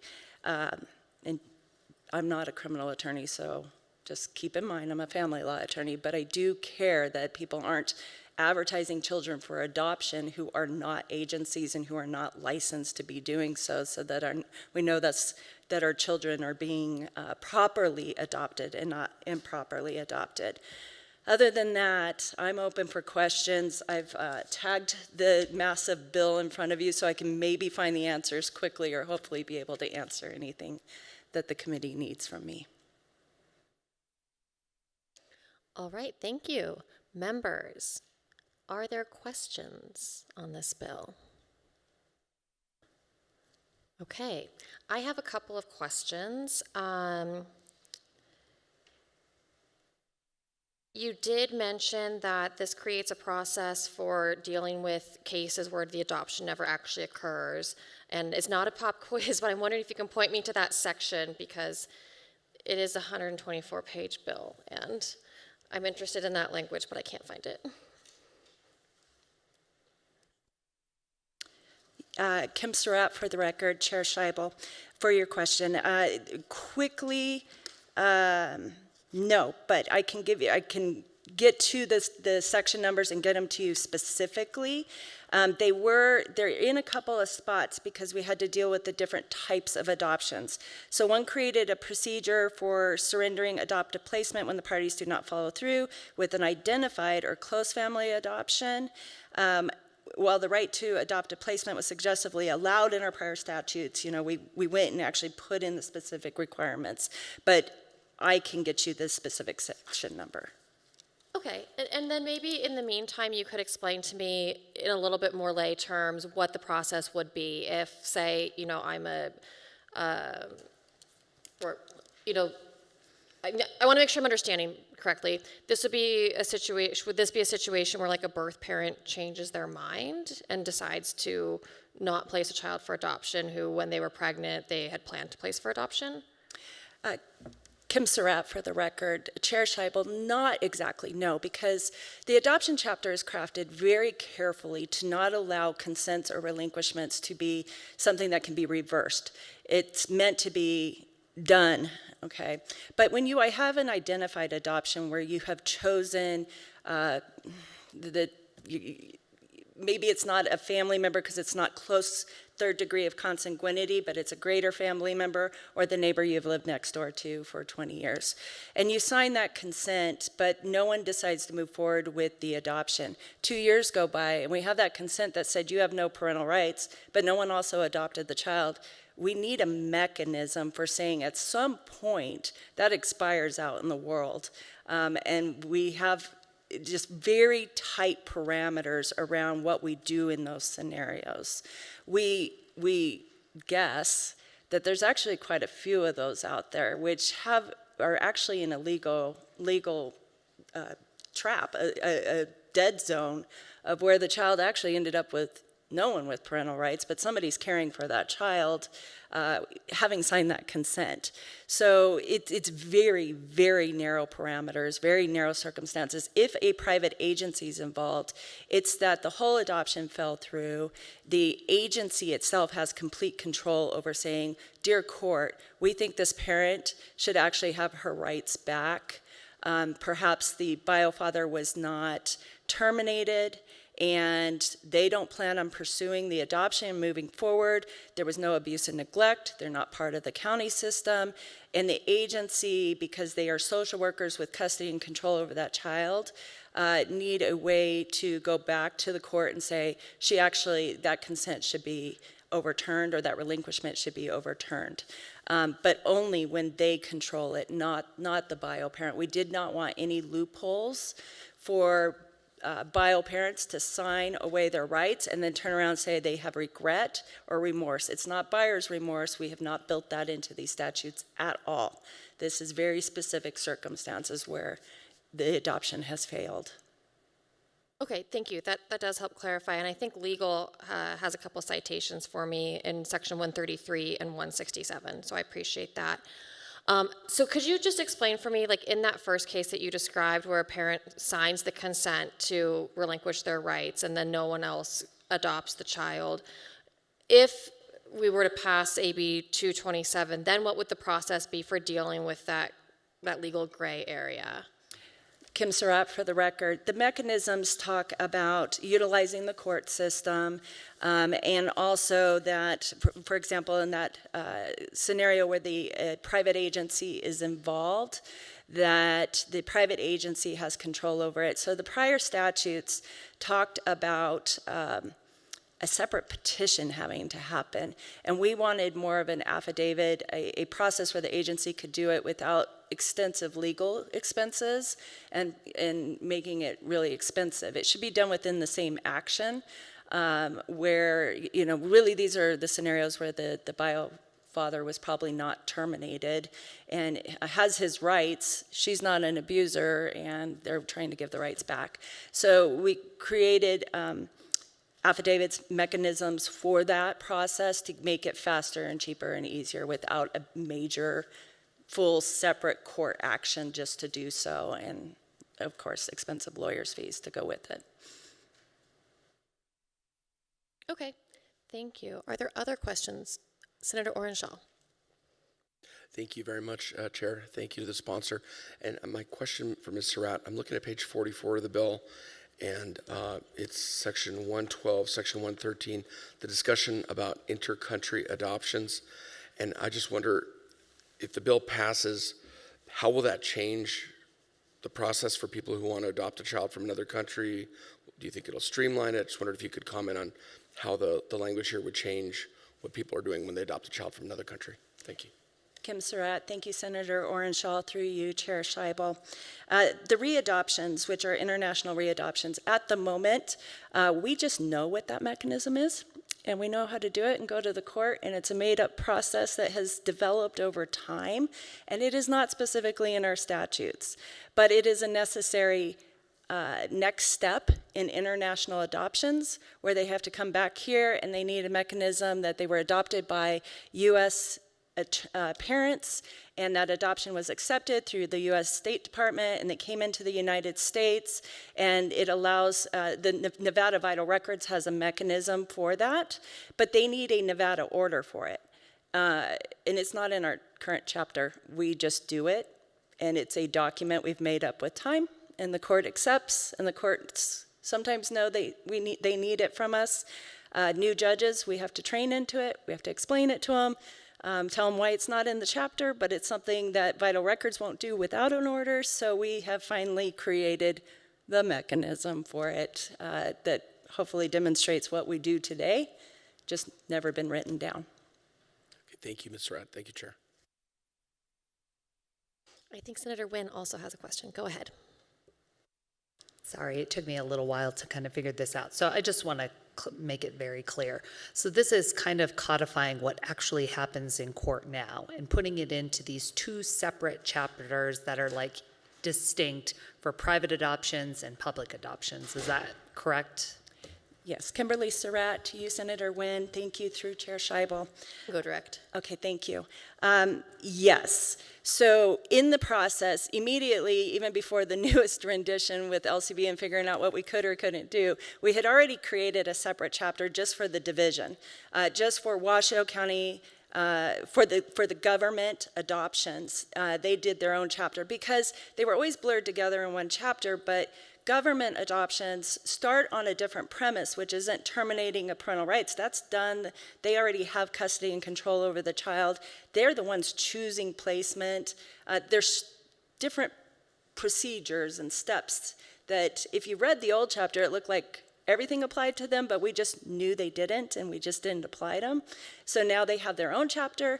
Private adoptions have their own chapter, and there are a few other chapters that were created where we took things like the Interstate Compact for Placement of Children that apply to all adoptions, put it in its own place. We created a section of general provisions that go to all adoptions, whether it's state or not, which is like the advertising rules and definitions and those types of things. So just to bring clarity for the people that are working in this area, the lawyers, the agencies, the government people that have to deal with this, it just makes it very distinct and clear what the procedures are.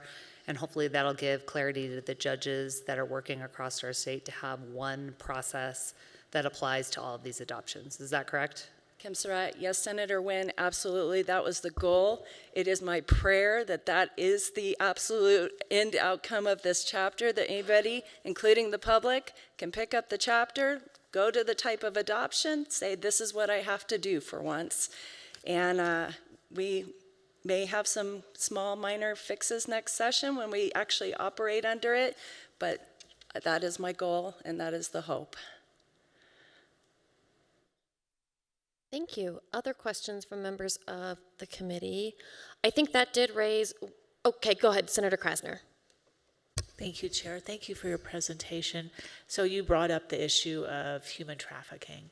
And so I'm just wondering if you can tell me, what are the precautions in the new law, in the bill that you're proposing, that would prevent, let's say, a single parent who has the sole custody and the other parent does not have parental rights whatsoever, stopping that person from putting their child up for sale to someone who wants to adopt them from another country for purposes that are trafficking purposes? I mean, what are the protections so we know, you know, I know, that it's really, the child is really going to be going to a good, loving home, whether it's in this country or another country? What are the precautions, please? Thank you. Kim Surratt, for the record. Thank you, Senator Krasner. It's always, in the back of the mind of an adoption attorney, every adoption that you're involved in, especially when it's interstate or intercountry, what are you dealing with? The advertising rules, the anti-advertising rules, are already in our chapter. We did bolster them up with some additional language that's a little more modern about the different forms of advertising, because it was a little outdated. Where it was kind of relied on just newspapers, radio, and the old-fashioned ways of advertising. So we did bolster it up with some of the more modern technology, terminology that we use for how we define advertising. We increased that the violation from misdemeanor to felony, as I mentioned.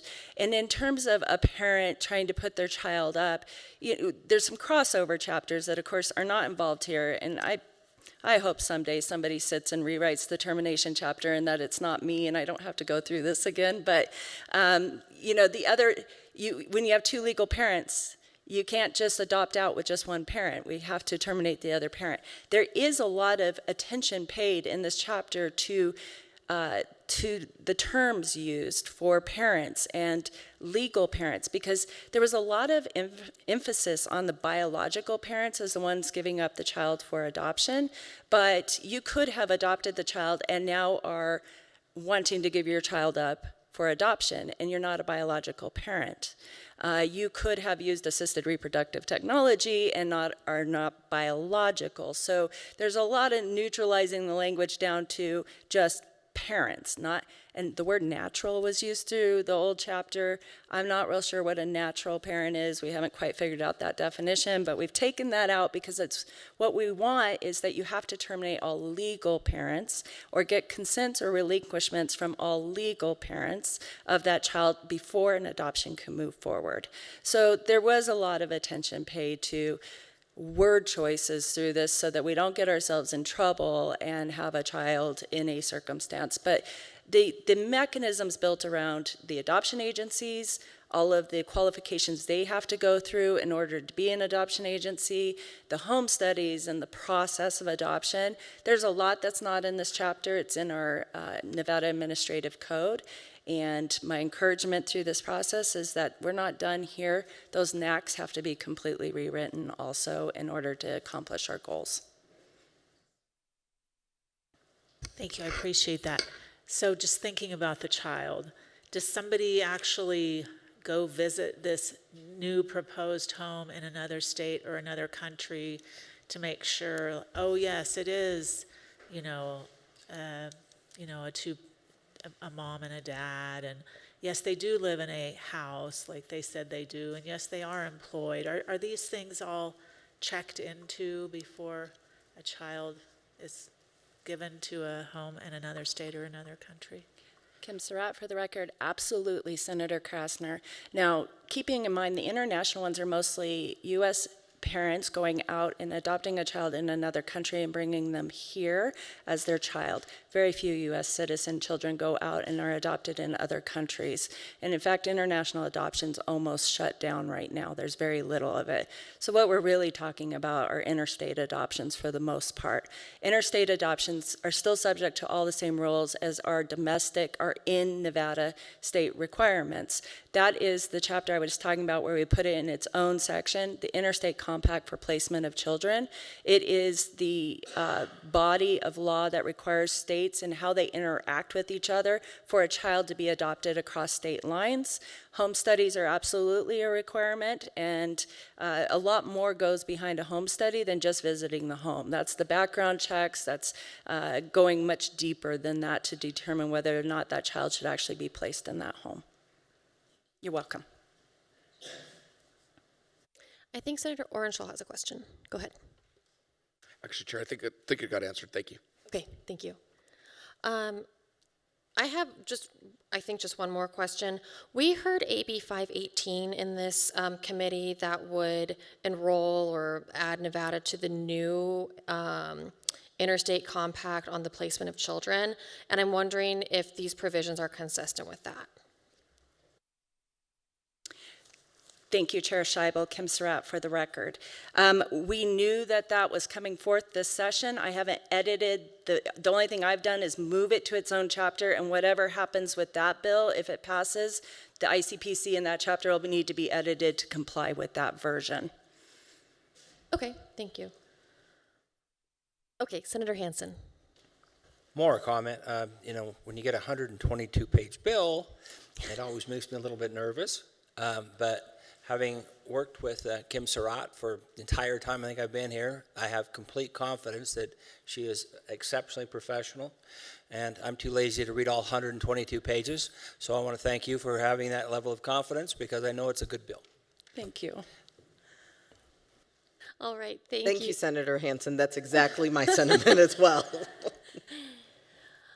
All right, I think that covers all of our questions for now. We certainly appreciate you walking us through those. And at this time, we will move into testimony on AB 227. We will start with testimony in person in support of AB 227, starting here in Carson City.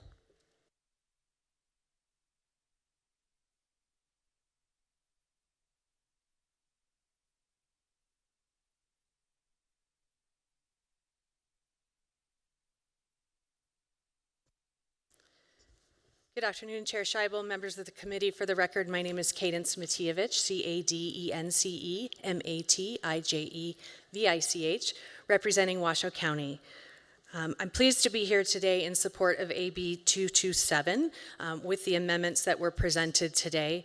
As Ms. Surratt indicated, Washoe County was involved in the discussions of the working group that came to this final work product here. We thank Assemblymember Miller for sponsoring the bill, and particularly to Ms. Surratt and the other members of the working group. You can tell this was quite an undertaking, very necessary. We ask you to support.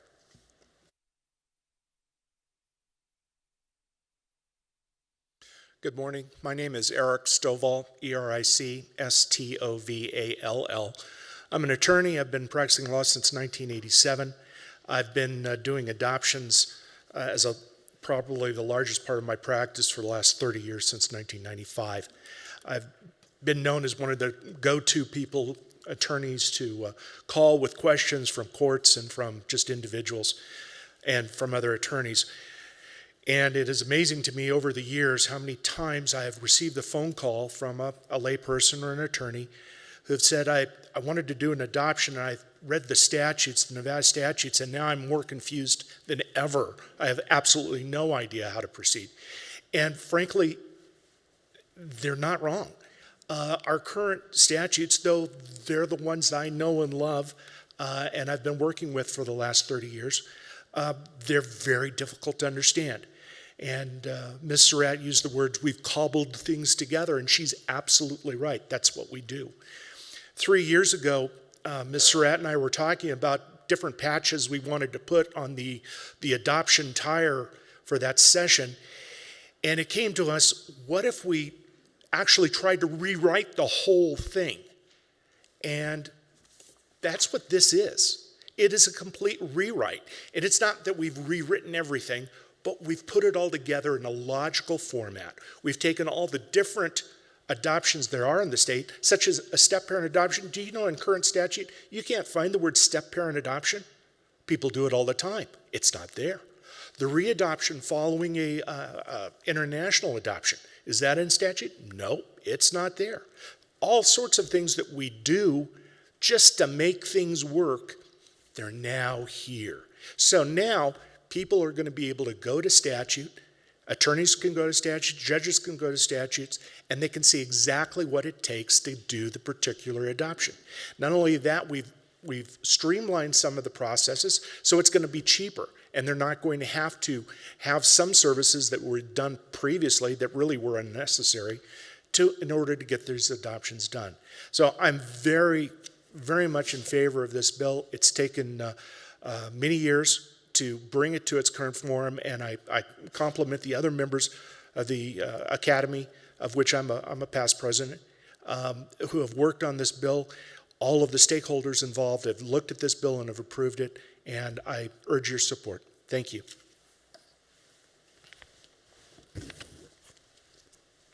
Thank you so much for your testimony. I don't see anybody coming forward in person in Las Vegas, so we'll go to the phones for support testimony on AB 227. If you would like to testify in support to AB 227, please press star 9 now to take your place in the queue.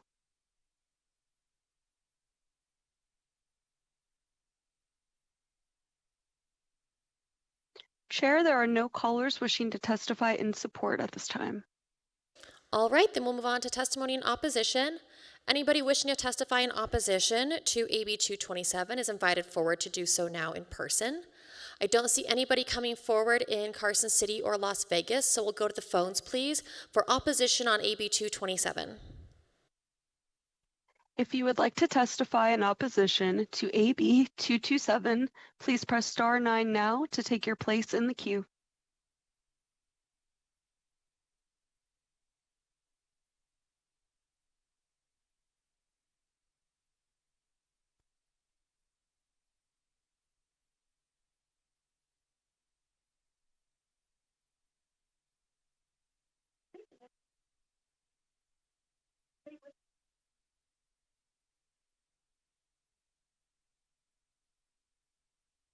Caller with the last 3 digits ending in 265, you are unmuted and you may begin. Hi, my name is Shelley Cooley, SHELLY COOLEY, and I am testifying in support of AB 227. I've been a family law attorney in Clark County, Nevada for more than 20 years. I'm a Nevada certified family law specialist, and I'm also an adoption fellow. I'm one of the 8 adoption attorneys that worked on this bill with our other stakeholders, which included Department of Family Services, the DA's office, and the 5 Nevada licensed child placing agencies. As my esteemed colleagues, Kim and Eric, have both stated, this bill is the result of a lot of hard work on all of our part. And we are very, very excited that we can help fix our Nevada statutes for Nevada attorneys, the public, and our judges. So I urge you to support this bill. Thank you for the opportunity to testify today, and I'd be happy to answer any questions.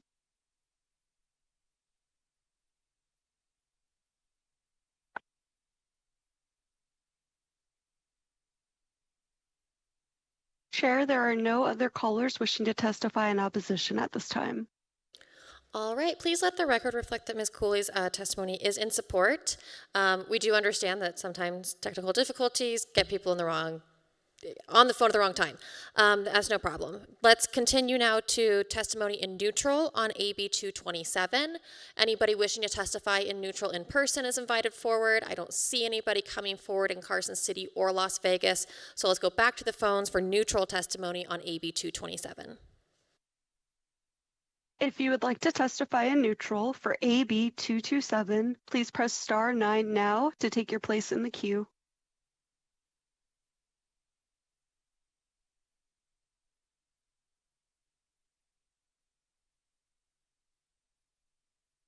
Chair, there are no callers wishing to testify in neutral at this time.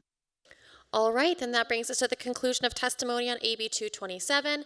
Unless the sponsors have any closing remarks, that concludes our hearing on AB 227. I will now close the hearing. Thank you so much. I will now open the hearing on AB 351. Welcome, Ms. Duffy. Please go ahead when you're ready.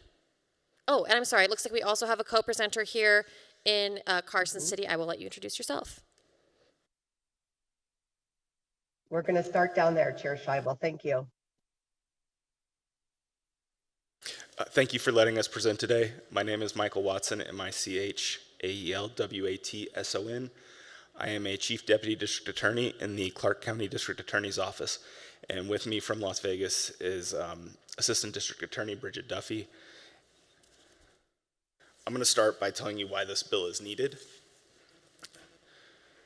In the state of Nevada, you can literally get away with murder under certain circumstances. And this bill helps to close some of those jurisdictional gaps that exist and will prevent this from happening with certain age groups.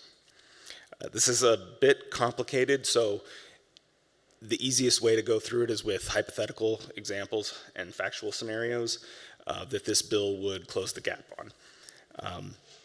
The first one that I would present you with is a 15-year-old. Let's say this person's even 15 years old, 364 days, the day before their 16th birthday, they commit a murder, and law enforcement is able to identify that person. If that person flees the jurisdiction with the help of their family or their gang or otherwise goes into hiding and law enforcement is unable to identify that person, we would not be able to prosecute him after they turn 21. So just under 6 years, if they return to the jurisdiction, we lose any jurisdiction to have any prosecution on them. They go free. The second scenario I present you with is a 14-year-old commits a violent sexual assault while wearing a mask. Even if law enforcement is able to get DNA and fingerprints, and we are unable to identify them as juvenile DNA and fingerprints don't go into any databases, when that person turns 21, let's say they've done something now that gets their DNA in a database and we're able to identify that person. Under our current law, we are not able to prosecute. We have to call the victim and tell them we've identified the person who sexually assaulted you, but we are unable to go forward on this case. No court has jurisdiction, so that person goes free.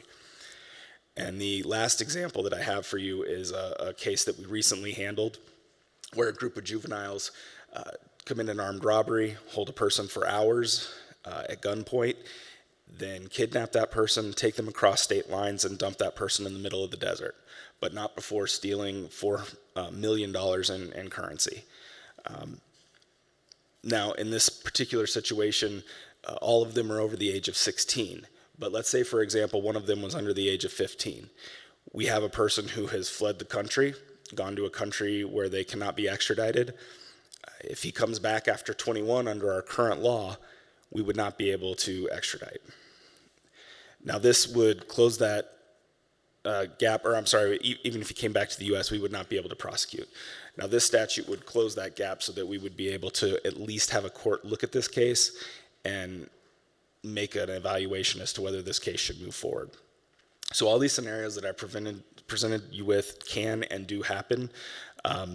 And so what we're asking to do is allow for a judicial review under certain circumstances. So what this bill does is it creates jurisdiction for a court to conduct this review for 14 and 15-year-olds on any Category A felony and any Category B felony that results in, or that was used with a threatened use of force of a deadly weapon. And then for murder and attempt murder, this would drop down to age 13. The bill would create jurisdiction then for the juvenile court to conduct a review, and under this review, the juvenile court would hold a hearing to determine first if there's probable cause to move forward, and from there weigh the nature and gravity of the offenses, the effect upon the victim, and any offenses committed before or after this one, and then weigh it against any punishment that the juvenile may have already received, any counseling or services that they've undergone, and the behavior of which they've shown since this incident occurred. It would also allow the court to look at any other factors, such as the reason for the delay between the alleged crime and the arrest and the effect of passage of time that would have on witness and evidence reliability. But the important part here is that this does allow a court to at least conduct a review. We're not asking to send it straight to the adult court, but we are asking for the juvenile court to conduct this review and determine if this case is worthy of moving on further in prosecution. If the court looks at all these factors and determines that it's not, then that court would be able to dismiss the case outright. I'm going to now send it to Assistant District Attorney Duffy to walk through the bill for you. Good afternoon, Chair Scheibel and members of the Senate Judiciary. I am Bridget Duffy, BRIGID, DUFFY, Assistant District Attorney, Juvenile Division, Clark County. First off, I'd like to thank the Public Defender's Office for their work with us on this bill and the interim committee for selecting this very important piece of legislation to ensure we close this jurisdictional gap as one of their BDRs. So walking through the first reprint. Oops, did I lose you? We can still hear you. I think okay, great. The video is still catching up. Great. Walking through the first reprint, Section 1 amends 62B 335 to require a hearing to determine if there is probable cause to believe that a person committed a delinquent act that occurred when the person was at least 16 years of age, but less than 18 years of age, if a petition or charging document was filed charging a Cat A or B felony. We had a writ of attachment out for that individual, which is a juvenile term for a warrant, that was issued before the person turned 21, and the writ or warrant, as you would commonly know it, is not served before the person turns 21. The next scenario would be that the person is at least 14 years of age, but under 16 years of age, if the petition is charging that person with a Cat A or Category B felony that involves the use of a threatened use of a deadly weapon, and that writ of attachment is issued pursuant to 62C 320 before the person turns 21, and that writ is not served until after the person turns 21, or that person is not identified by law enforcement as having committed that delinquent act before the date the person turns 21. And that's the issue with the delayed DNA, as we do not collect DNA or fingerprints for nationwide databases in juvenile. Finally, we would have Section C would accept, as provided in 62B 330, the person is 13 years of age, a petition is filed charging the person with murder or attempt murder, and the writ of attachment is issued before the person turns 21 and not served until after they're 21, or the person is not identified as having committed the murder or attempt murder before they reach 21 years of age. Subsection 2 of Section 1 clarifies that the hearing held by the court to determine whether that pursuant to justice and the need for protection of the public to either dismiss the charge or transfer the charge to the adult system would be held at a standard of clear and convincing evidence. I would like to bring up for your consideration that this bill passed out of the Assembly unanimously from a work session document, and that work session document has a piece within the reprint that is missing, and that is amendments to subsection 4 to add considerations that the court would make when determining whether or not to transfer the case or dismiss the case. And that would be a new subsection J that was in the work session document, the reason for delay between the alleged crime and the arrest, and a new subsection K, the effective time on witnesses and evidence reliability. Finally, the date that this bill would apply would only go back to those crimes committed on or after October 2013. I want to emphasize that this bill does not send children automatically to the adult justice system for Cat A or B felonies. It requires that we start the hearings in juvenile court. So even if a person is now 24 years old, they would be entitled to an attorney in due process in the juvenile court system. And then through that hearing process in juvenile court, the standard would be clear and convincing evidence to determine to dismiss the charge or transfer the court case to the adult system. And that concludes our presentation, and we're happy to take any questions you may have. All right, thank you so much. Members of the committee, are there questions? We'll start with Senator Ellison. Thank you. Thank you for bringing this bill forward. I'm kind of surprised at some of these ages that, you know, a murder's a murder. And mostly if it's a murder because of robbery, you know, I don't care if you're 15 or 50. You should be held as an adult and tried as an adult and whatever, but I see what you're trying to do, and I agree with what you're trying to do. I just think that when they get to that point, you know, there's something wrong with somebody when they can kill somebody like that. So, and I don't know the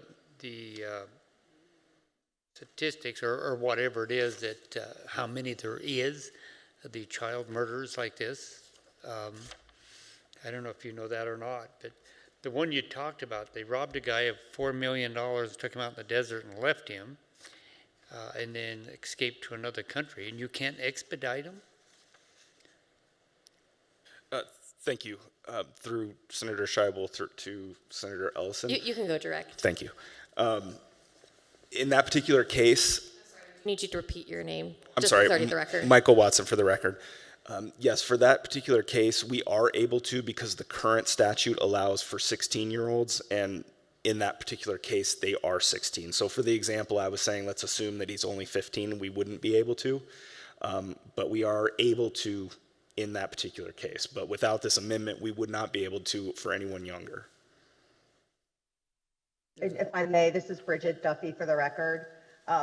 They left for a country that will not extradite to the United States. So even though this one individual is over the age of 16, we cannot get him back to the United States easily. Is it because you couldn't expedite them because they were under that age, or period at all? Thank you, No, Mike. Bridget Duffy for the record. I just say it's the country will not extradite. They have a non-extradition to the United States. Well, that surprises me. They should close off the borders of that country coming into the United States in. That's how I feel. Well, thank you very much. I agree with you. I'm glad you're putting some kind of language in there, but I just don't know if it's enough. Thank you.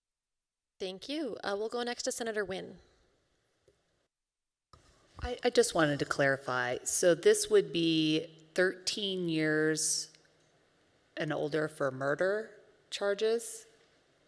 Michael Watson for the record, yes. And then it would be 14 to 15 years of age for category A or a category B with a weapon. Correct. I guess my other question is, how do other states gauge this kind of, is this in alignment with any of our surrounding states? How do they deal with juveniles in these similar situations? Michael Watson for the record. In looking at other states, it's all over the map, honestly. Ages vary. Some places you automatically go to the adult system for certain crimes. Other places you age out. Other places you start in the adult system and can be moved to the juvenile system. There's really no rhyme or reason. This is most in line with what our statutory scheme is already. For, say, murder, we are able to certify someone down to the age of 13. That's why we've chosen that date or age in the amendments. We are able to certify on any felony for 14 and above, but we limited it due to the time constraints in this case. And so, we're not relying on another state here. We're more looking at our own laws and pushing this forward. Currently, do we keep DNA for juveniles like we do for adults upon like a gross misdemeanor or a felony conviction? Michael Watson for the record. No, we do not collect DNA on juveniles, and any juvenile fingerprints or DNA do not go into a database like APHIS. Is it collected if they are certified as an adult?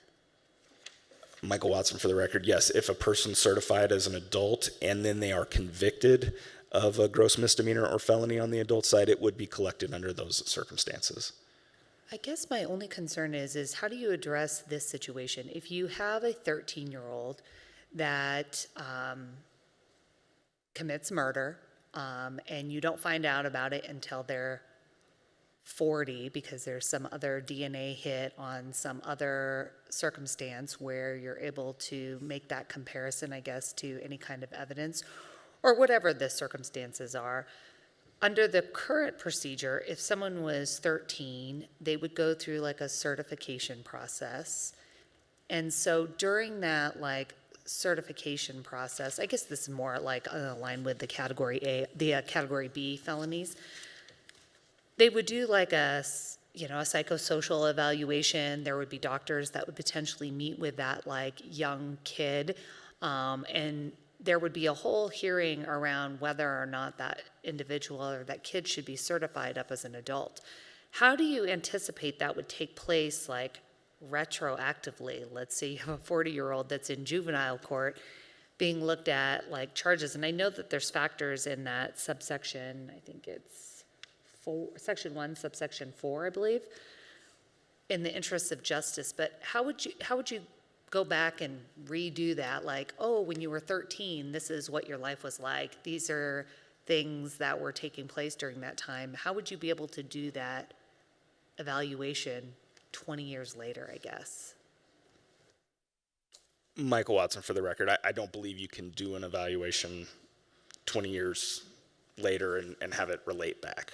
I think really what the statute, and most of these factors, with the exception of the two that were in the working document, are already in place for those who are 16 or 17 that commit these type of crimes, and we've had a writ out for them.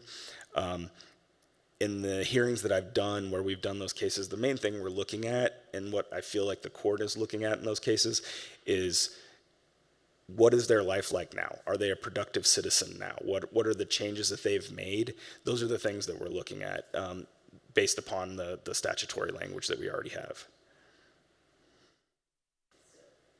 Under those circumstances, if you had someone that committed some horrific charge and then 20 years later they're a productive member of society, that's something the judge would take into consideration in absolving them of that potential like murder charge from when they were 13?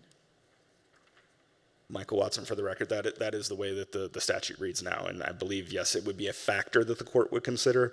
Of course, they're also going to consider the heinousness of the crime and everything that's alleged there. So they have to weigh it, and they have to find by clear and convincing evidence that it should move to the adult system. So this puts the onus on the judge to make that ultimate determination, potentially years or decades later. Michael Watson for the state, yes, I think it first puts the onus upon the prosecutor to prove it by clear and convincing evidence, but then, yes, ultimately the decider would be a juvenile judge. What would happen to an adult that's like an adult, but they're not certified up as an adult after this determination? Let's say the judge is like, yeah, this should have been determined to be adjudicated as a juvenile. Would that adult have to go through a juvenile, I guess, probationary period? Michael Watson, for the record, I'm not sure I totally understand your question. Are you saying if... Let's say it's a robbery with use of a deadly weapon, and ultimately this 40-year-old comes back and was 15 at the time, and the judge is like, I've looked at these factors. Do they have to just either make a determination that the case can go forward, or can they say, yes, the case should go forward, but given the circumstances, this person would have never been certified up as an adult, but now you have a 40-year-old in the juvenile process? Michael Watson, for the record, so yes, they would have to either decide to place the case in the adult system or dismiss the case. Okay, those are the only two options. Correct. That's why I wanted to clarify. Okay, thank you. Thank you. I had the same question. Other questions from members of the committee? All right, I don't see any further questions. Thank you both for being here. It is always nice to see you both, Ms. Duffy and Mr. Watson, and I think that leads us into testimony. We will open it up for testimony in support of AB 351 here in person in Carson City first.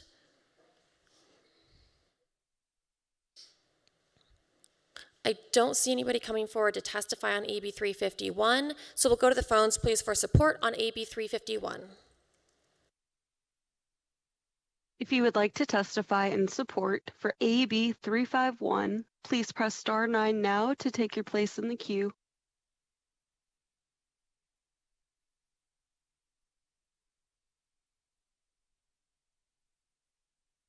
Chair, there are no callers wishing to testify in support at this time. All right, then we will move to opposition. Anybody wishing to testify in opposition to AB 351 is invited forward to do so now. I don't see anybody coming forward in person in Carson City or Las Vegas, so we'll go to the phones for opposition on AB 351.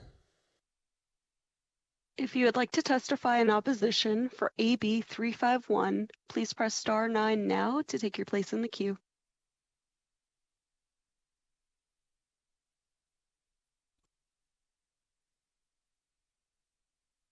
Chair, there are no callers wishing to testify in opposition at this time. All right, then we will move to neutral. Anybody wishing to testify in the neutral position on AB 351 is invited forward to do so now. I don't see anybody coming forward, so we'll go to the phones for neutral testimony on AB 351. If you would like to testify in neutral for AB 351, please press star 9 now to take your place in the queue.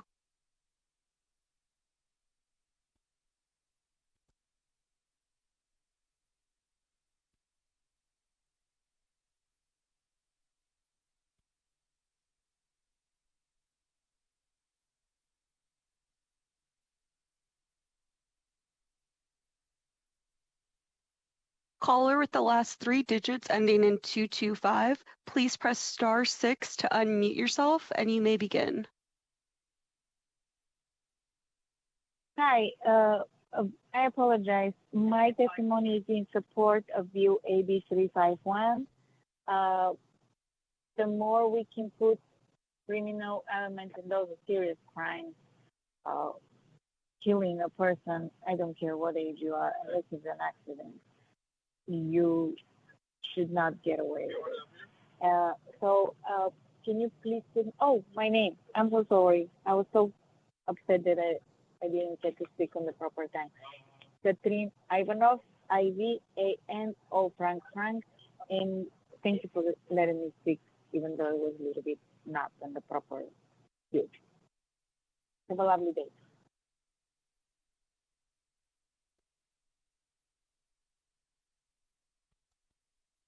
Chair, there are no other callers wishing to testify in neutral at this time. All right, and we'll let the record reflect that Ms. Ivanov's testimony was actually in support. And that brings us to the conclusion of testimony. If the sponsors have any closing remarks, they're welcome to come down and make them, but absolutely not necessary. We appreciate you being here and answering all of our questions. With that, I will close the hearing on AB 351. I will open the hearing on AB 488. Whenever you're ready, go ahead.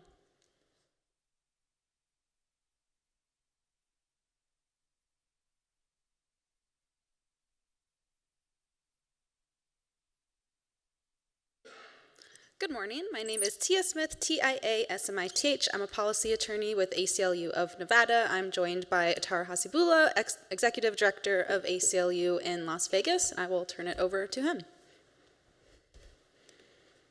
Good afternoon, Chair and members of the committee. For the record, Tar Hasibullah, first name spelled A-T-H-A-R, last name H-A-S-E-E-B-U-L-L-A-H. I serve as the Executive Director for the American Civil Liberties Union of Nevada.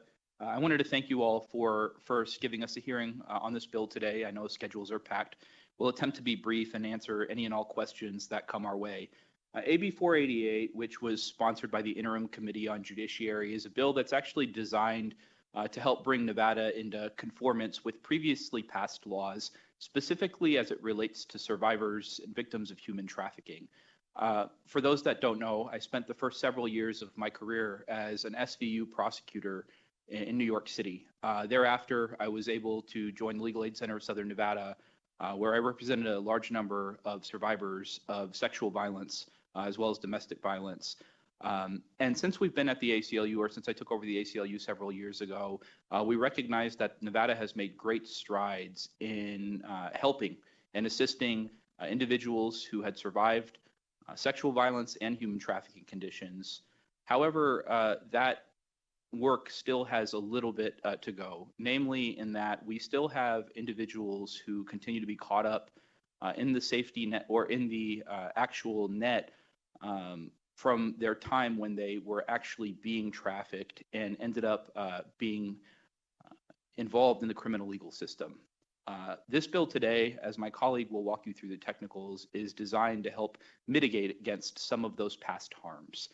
We recognize that the body of law and the science that's associated with delayed disclosure has become more readily available. And we're hoping that this bill today helps bring relief to at least some of the individuals that have reached out to us over the course of time that have not had a clear avenue for post-conviction relief, despite their status as a survivor of human trafficking. With that, I'll turn it over to my colleague, Tia Smith, and we'll be happy to answer any questions thereafter. Tia Smith for the record, thankfully a pretty short bill to walk through. So starting with section 1, subsections 1 and 2, this expands eligibility. This is really the heart of the bill. So under existing law, relief is limited to non-violent crimes and a couple ordinance violations. AB 488 expands this eligibility to any state law offense or local ordinance violation, so long as the conduct was a result of human trafficking. It also makes sure that petitioners do not pay a filing fee. Subsections 3 through 6 go through the procedure and the evidence needed. So the petition must include a statement by the survivor and any supporting facts. And the court must notify the prosecuting agency so they can be as involved in this process as they would like. If official documentation is provided or the prosecuting agency stipulates, the court shall vacate the judgment and seal all documents as official documentation creates a rebuttable presumption of victim status. Subsections 7 through 9 go through the hearing process. So if there is no official documentation and the prosecuting agency does not stipulate, the court determines whether the petition states a prima facie case. And if so, then a hearing is held. At the hearing, the petitioner bears the burden to show by a preponderance of the evidence, 1, that they were a victim of human trafficking at the time of the offense, and 2, that the offense was a result of their victimization. If the court determines that based on the evidence presented that the petitioner has met their burden, the court shall vacate the conviction and seal their records. Subsections 10 through 11 deal with deficient petitions. So it lets the court choose if they would like to vacate the judgment without sealing the records. This is what is currently in Nevada law. So these couple sections, AB 488 does not make any changes there. Subsection 12 is about retaliation, so it prohibits a government agency or individual from retaliating against somebody for seeking relief under this law. And then subsection 11 has definitions for governmental entity, official documentation, qualified third party, and victim of human trafficking. And for the victim of human trafficking definition, it means a person against whom a violation of all these listed statutes is committed. And so these listed statutes include sex trafficking of children or by force, fraud, or coercion, sexual exploitation of children, involuntary servitude, assuming rights of ownership over another person, trafficking for financial gain, trafficking for illegal purposes, advancing prostitution, forced labor, trafficking with respect to peonage, slavery, involuntary servitude, or forced labor, and selling or buying of children. Then finally, section 3 makes sure that the bill applies retroactively to convictions obtained before, on, or after the bill's effective date, ensuring that no survivor is excluded due to the timing of their case. And we did also submit a very short conceptual amendment. The first 2 points on there are just minor clarifying changes in the language. And then the third point ensures that if a petition is successful, that all victim-related items will be sealed. So with that, we will take any questions you have. All right, members, we'll start with Senator Krasner. Thank you, Chair. Thank you for your presentation. So this expands it to any beyond nonviolent. I've heard arguments in different shows and videos I've watched that they should be able to act in self-defense and actually murder the person, kill the person that's been selling them for sex and threatening their life and telling them they're gonna sell them to different people to be raped until they're dead. So is that what is also included in here? Can actually take that one. For the record, Atar Hasibullah and Chair, with permission, can I go directly to the member, please? Absolutely. Senator Krasner, with respect to that specific question, there wouldn't be a preclusionary aspect that's associated there. It's not necessarily what the bill is designed to do. We've seen a couple of those narratives play out. But what specifically would occur here is it creates an avenue for potential relief and the court to be able to consider those factors in making its assessment. Much as the way the District Attorney's Office presented in the last hearing for Assembly Bill 351. This empowers our judicial officers to be able to conduct those hearings and provides an ability to have recourse that's associated therein. If a court were to consider that to be the case and want to issue relief in that instance, they would be able to do so. There wouldn't be precluded through the issuance of this bill. But as it stands right now, survivors of human trafficking are precluded from seeking relief in that instance. So what the goal would be here is to create a pipeline and an avenue by which they would be able to seek relief. It doesn't guarantee relief would be afforded in each of those instances.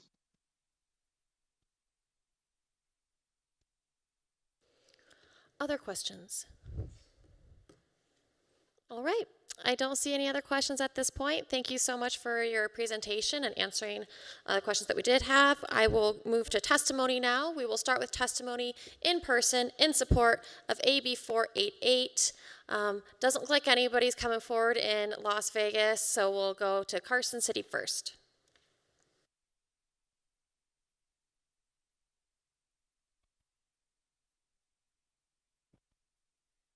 Good afternoon, Angela Knott from the Washoe County Public Defender's Office, ANGELAKNOTT, testifying in support of AB 488. I think it's important to note that it takes immense courage for survivors to seek help. Many carry deep fear, shame, and trauma, and that stigma attaches to both the crimes and the trafficking itself, which can be overwhelming. For some, it may take years to feel safe enough to even ask for help, much less to have their records sealed. Coming forward means reliving painful memories. It often requires survivors to navigate complex legal systems and disclose deeply personal experiences, and that's not easy, and it's not something anyone does lightly. When survivors do take that step, we should be meeting them with not suspicion or delay, but with dignity, support, and compassion. For those reasons, we urge you to support AB 488. Thank you. Thank you, members of the committee. Thank you, Chair. Harrison Epstein, HARRISON, EPSTEIN, legal extern at the Clark County Public Defender's Office. First off, I do want to echo everything the Washoe County Public Defender's Office just said, and to add that expanding and simplifying the process for victims to seal their criminal records is an important step in making sure that we are eliminating arduous barriers for people to succeed. The more we do for victims now, the better we can ensure that they don't come through the legal system in the future. Thank you. All right, I don't see anybody else coming forward to give support testimony in person on AB 488. We will go to the phones for support testimony on AB 488. If you would like to testify in support for AB 488, please press star 9 now to take your place in the queue.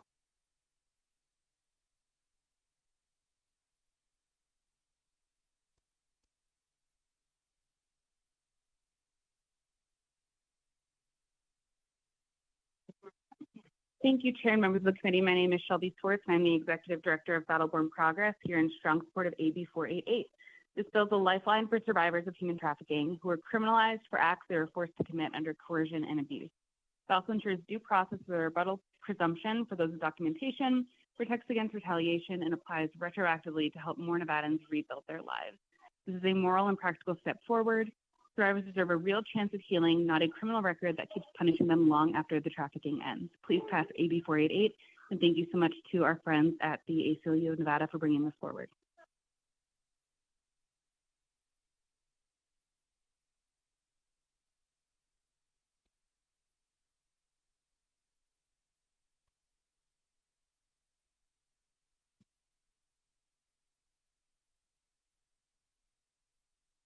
Caller with the last 3 digits ending in 751. You are unmuted and you may begin.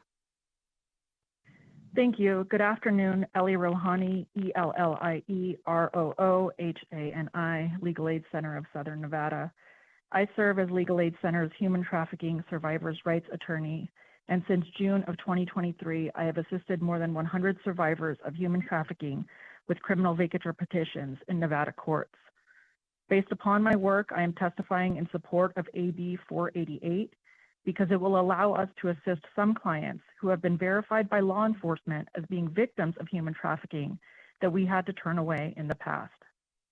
Because of my former work as a federal prosecutor and state court judge, I am hyper aware of nefarious individuals who might pretend to be victims to game the system. However, I do not believe that they would succeed because AB 488 requires certified, reliable evidence of victimization. It preserves the prosecutor's discretion to object to the vacatur, and it contains additional judicial oversight to ensure public safety. Vacatur is not available to a person who simply proclaims that they are a victim of human trafficking. Legal, reliable proof is required. That proof might be a certified record or the sworn affidavit from a federal, state, or law enforcement official, a Nevada licensed healthcare professional, or federally recognized religious clergy. And if the prosecutor believes that the request or the evidence is fraudulent, their objection will trigger a mandatory evidentiary hearing to rebut the presumption in NRS 179-2445. At the hearing, the legally trained prosecutor can present, challenge, and cross-examine evidence and witnesses. And only after the hearing, the judge will decide if the petitioner would be entitled to vacatur. This process strikes the right balance. The burden on petitioners comports with due process and traditional notions of fairness, and by preserving the prosecutor's discretion to object, it will also ensure public safety. And it is for these reasons that I testify in support of AB 488. Thank you for your time and consideration.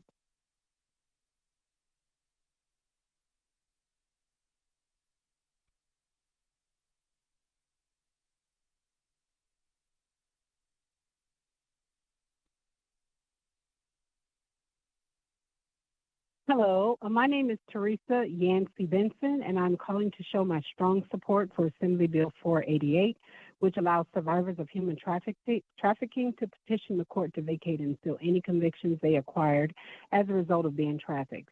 I'm here today to urge you to pass this vital legislation that centers the dignity and the healing of some of our state's most vulnerable residents, survivors of human trafficking. As it stands, the Nevada law permits survivors to vacate a narrow list of convictions, primarily prostitution and other low-level offenses. But the reality of trafficking is much more complex. Survivors are often forced into a range of criminalized behaviors, including drug possession, theft, or violations of local ordinances under conditions of coercion, manipulation, and abuse. Survivors should not be permanently burdened by criminal records that were a direct result of their victimization. These convictions limit access to employment, housing, education, and their healing. By allowing them to vacate and seal these records, AB 488 restores agency, breaks cycles of harm, and creates genuine pathways for survivors to rebuild their lives. It is critical for public safety, rehabilitation, and restorative justice. Please support AB 488. Thank you.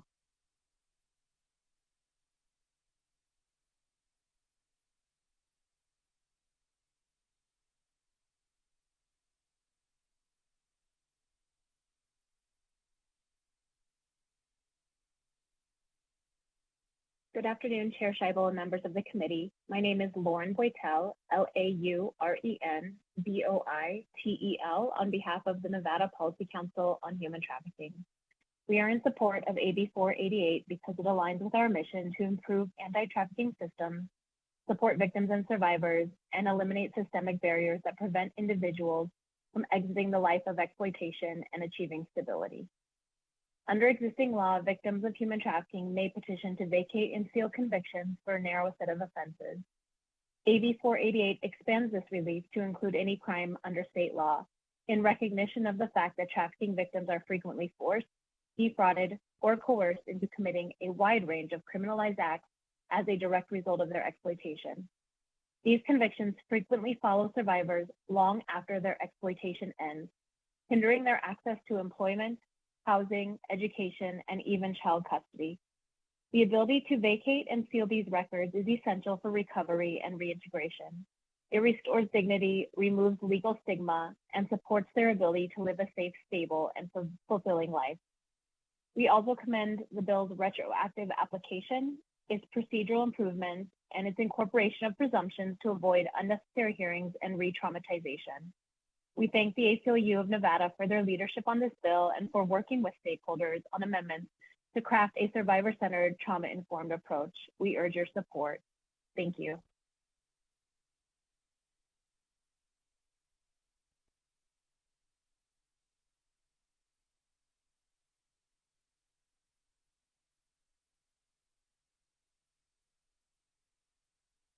Good afternoon, Chair and members of the committee. For the record, my name is Serena Evans. I'm the Policy Director for the Nevada Coalition to End Domestic and Sexual Violence.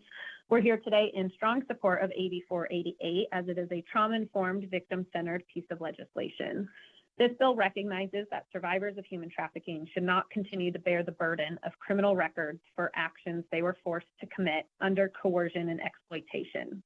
By expanding post-conviction relief to include all offenses committed as a result of trafficking, not just nonviolent crimes, AB 488 acknowledges the complex reality of trafficking situations. We urge your support of this critical legislation that provides survivors with a genuine pathway to recovery and reintegration into society. Thank you.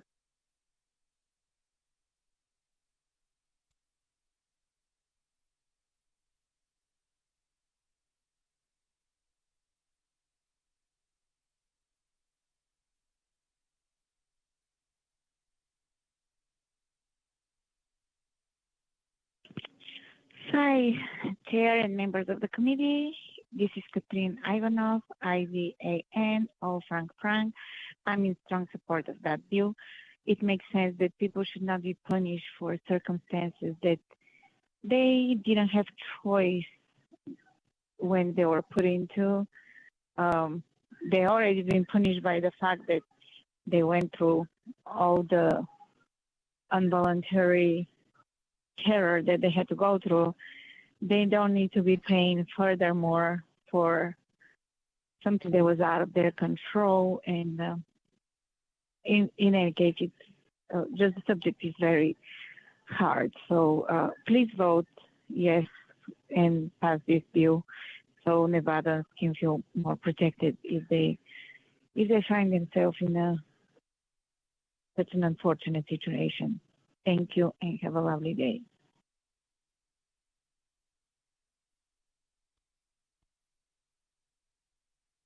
Chair, there are no other callers wishing to testify in support at this time. All right, we will move to testimony in opposition to AB 488. We'll welcome people here in person in Carson City first.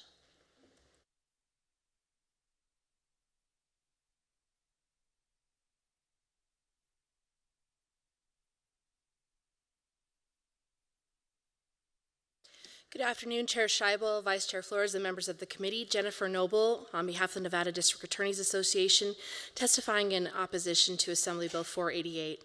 I'll begin with some context. In 2017, we assisted then Majority Leader, now Attorney General Aaron Ford, on SB 125, we agreed to shorten the waiting period applicable to the sealing of violent crimes by 1/3. For nonviolent crimes, the time was cut by over half.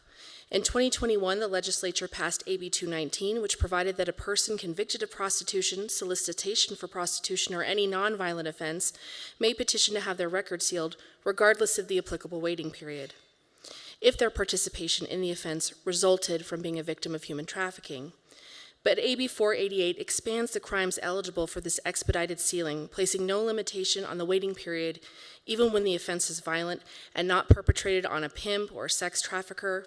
Under its rubric, crimes like assault with a deadly weapon, kidnapping, and armed robbery would all be eligible for sealing without the applicable waiting periods that were shortened already in 2017.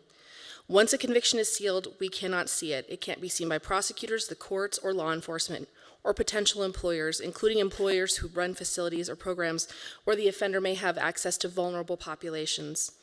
Sealing is an act of judicial grace, and it's appropriate when a convicted person demonstrates rehabilitation.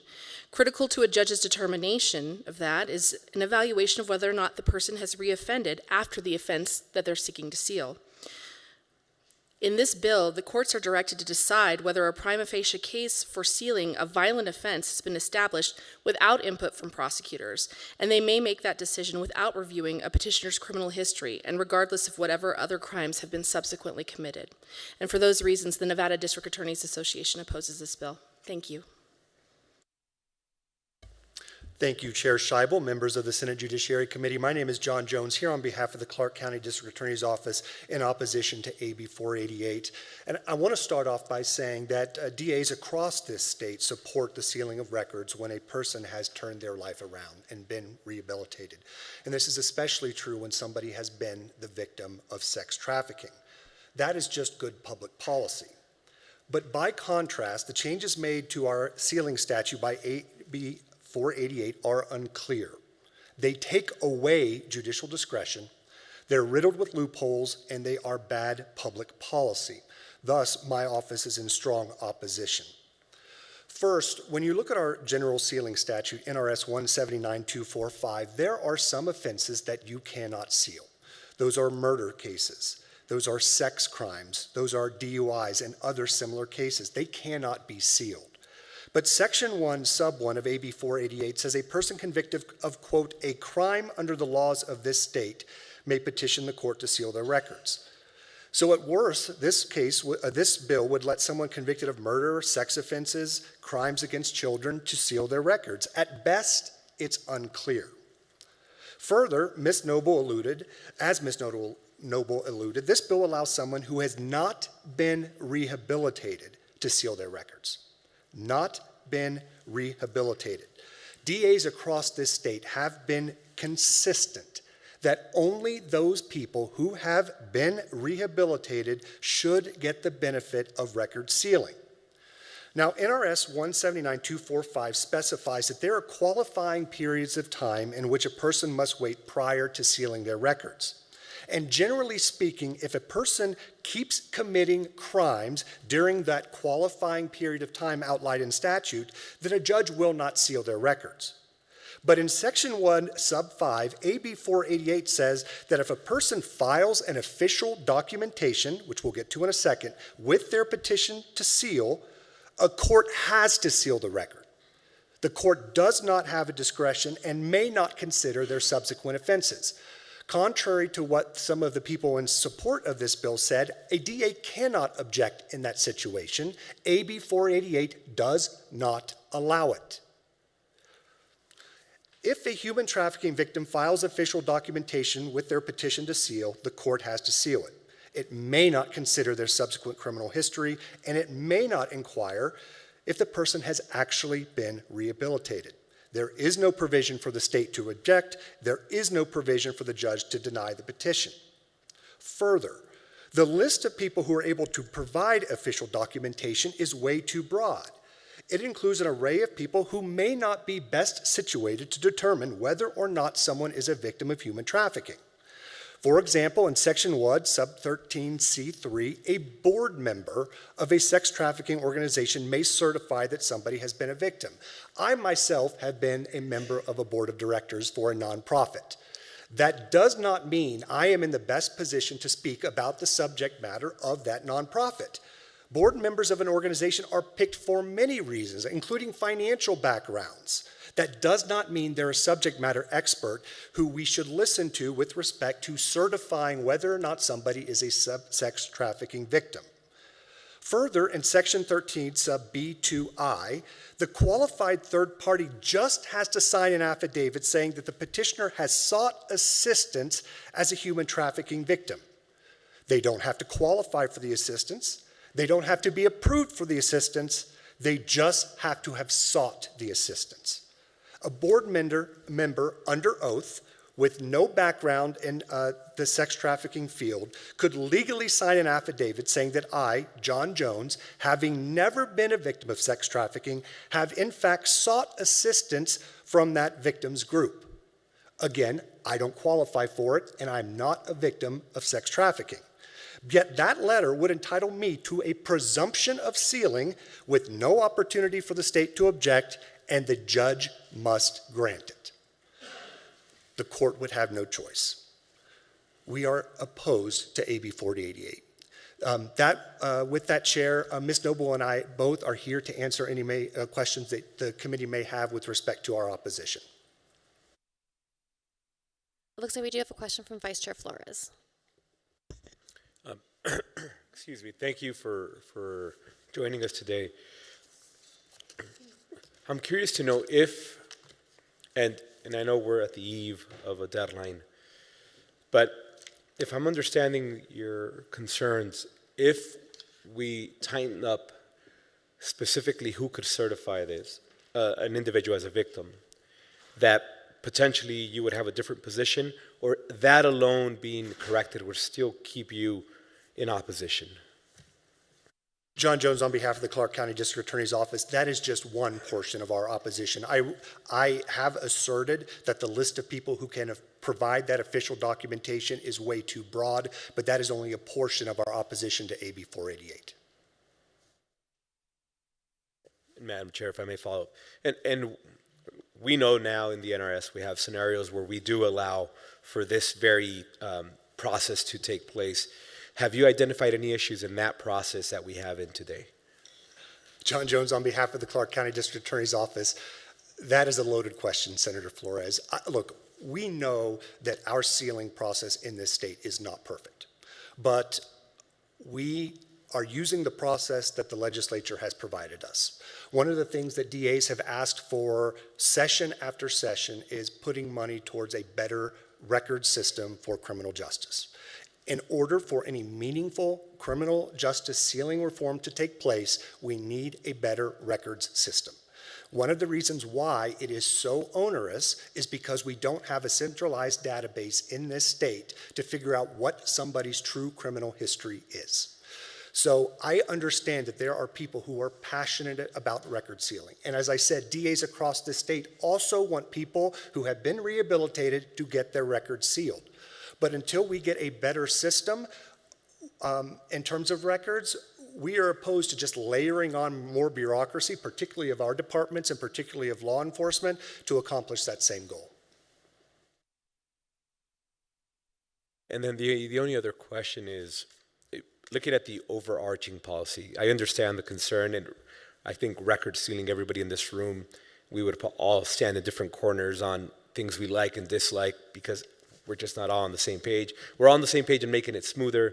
How you achieve that, I think, would go and cut in different directions. But the overarching policy question that's being posed today is a victim having the opportunity to seal records, period. Do you have a stance on that particular policy question?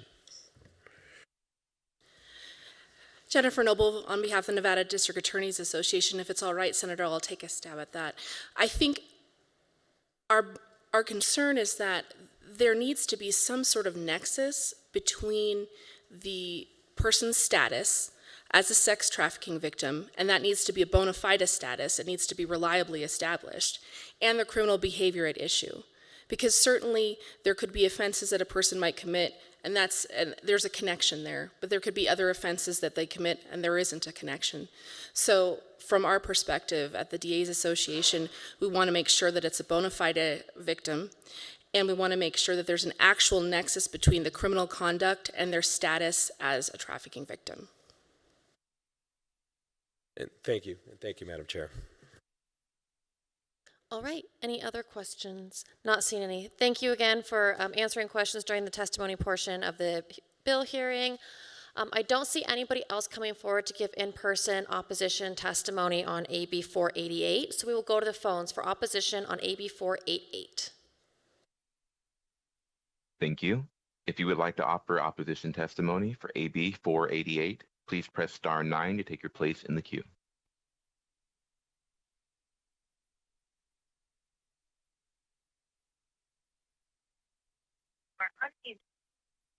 Good afternoon, Chair and members of the committee. Thank you for allowing me to talk. And I'm Kimberly Fergus, Fergus, and I am so glad that the Clark County District Attorney's Office they testified, because I thought I was losing my mind. But here's what I got out of this bill. I thought under current law, NRS 179.247, it allows victims of human trafficking to seal their record. However, this bill radically alters the NRS 179.247, expanding the scope for vacating convictions and sealing records far beyond the original intent. This overreach possesses a direct threat to public safety and undermines the judicial process. Section 1 expands NRS 179.247 to include any crime under state laws and local ordinance, not just nonviolent offenses. This sweeping change enables violent criminals to petition to vacate and seal records, potentially erasing serious criminal history. And Section 3 retroactively applies these changes to all past convictions, effectively granting a clean slate to offenders who committed crimes before the bill's effective date. This not only endangers public safety, but it also disregards the victims of these crimes. There's also procedure loopholes. This bill eliminates filing fees, creating a flood of petitions that will strain the judicial system. Additionally, the prosecuting agency is only given 30 days to respond, after which the court can vacate a conviction without a hearing. This is a blatant disregard for due process. AB 488 is dangerous overreach that prioritizes criminal offenders over victims and public safety by allowing violent crimes to be vacated and sealed. This bill sets a perilous precedent. I strongly urge this committee to reject AB 488 and maintain the integrity of NRS 179.247. Thank you. Have a good day.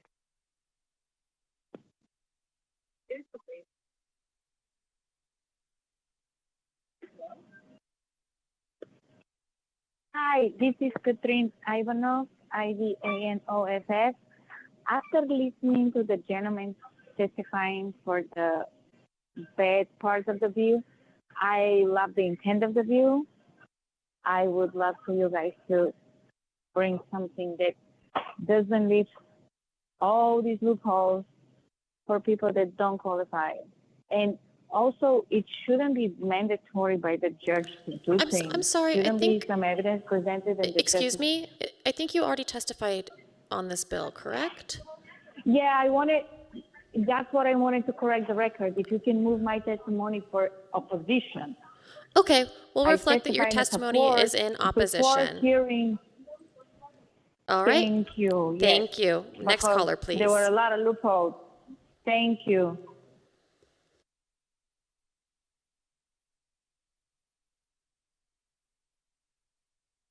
Hello. So I'm actually in favor of this bill. I just did not get the opportunity. There was a delay in the broadcasting when I was watching it. I'd like to still give my testimony and support. It's short. Go ahead. My name is Yesenia Moyagaray, Yesenia Moyagaray. I'm speaking in strong support of AB 488. In Las Vegas, Black and Brown communities, particularly women, femmes, queer, and trans people, carry the weight of the systems that have failed to protect us, and many who have experienced human trafficking are further burdened by criminal records and continue to punish our people after their trauma, and these records do become a lot of barriers to housing, employment, education, and healing. This bill offers a path toward dignity. Too many times we talk about accountability, but we don't offer grace, and this bill allows survivors, especially those from over-policed neighborhoods, to reclaim parts of their lives that were stolen from them. But let's be clear, criminalization of sex workers and the criminalization of Black and brown bodies has contributed to the mass incarceration of our people, and many have been criminalized just for navigating harm, poverty, or coercion. This will open the door for people to breathe, to rebuild, to move forward. And I understand the concerns raised about additional administrative burdens, but we must ask ourselves, what is the greater burden, paperwork or the lifelong consequences of our communities facing unjust criminalization?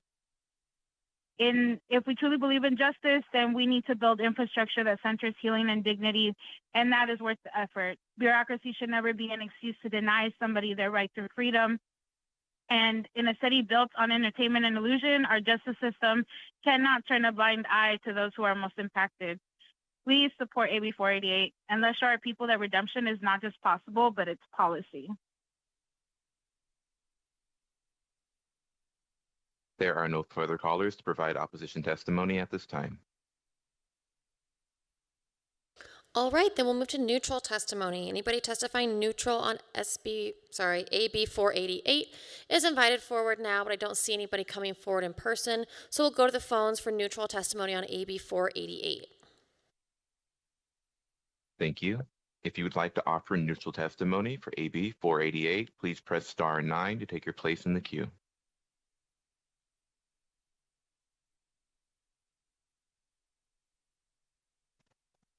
There are no callers wishing to offer neutral testimony at this time. All right, then that brings us to the conclusion of testimony on the bill. Looks like our presenters have some closing remarks, so please go ahead. Yes, again, for the record, Atar Hasibullah. Committee members, thank you for hearing the bill today. Just to respond to a few points from my friends at the DA's offices, which again, we would love to reach agreeable language. I don't know that that's going to be the case on each of these provisions, and I know that's what this body strives for. But really, there's two elements I think that we need to consider here, and it was raised during the opposition testimony. First, when we discuss expanded categories, and second, when we discuss record sealing. When it comes to these expanded categories of what qualifies for relief here, read in conjunction with the other parameters that are given with respect to record sealing and the types of offenses that can be sealed.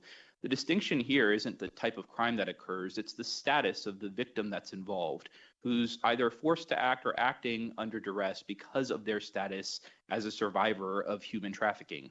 That creates a unique distinction. That's where we say the law in Nevada still needs to catch up. We recognize there might be administrative challenges associated with having the law catch up, but allowing people to sit in settings of incarceration when they were effectively under this great level of duress based on their status is not something the state should ever aspire to do. There was a notion made that district attorney's offices or prosecuting agencies wouldn't be permitted to participate in the process. That's, in fact, wrong. If you read the bill both in conjunction with the rest of NRS, but also as it's laid out, there's a notice provision that's required by the court to provide to prosecuting agencies whereby they can raise their specific objections.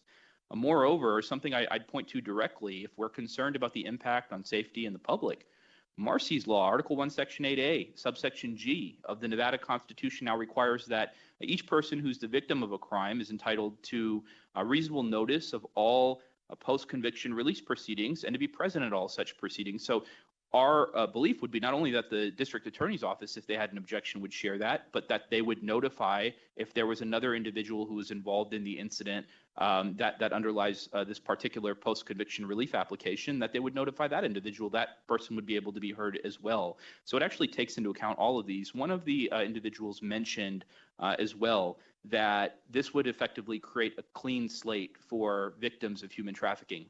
That's correct. I want that to be clear on the record. This wouldn't, in fact, aspire to do that because people who are victims of human trafficking are not acting of their own volition. I recognize it's easy to paint individuals as criminals because they acted and committed a crime even if they were under duress, but the reality is these are victims as well. And the goal of this bill is to make sure that those individuals receive that relief. The last point I'll make is the list of individuals who would be able to qualify an application of this nature.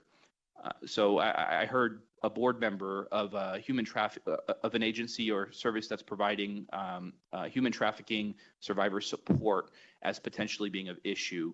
The reason why these categories were specifically included for consideration by a court is because we recognize that every individual who's a victim of human trafficking is not going to go to a specific type of provider.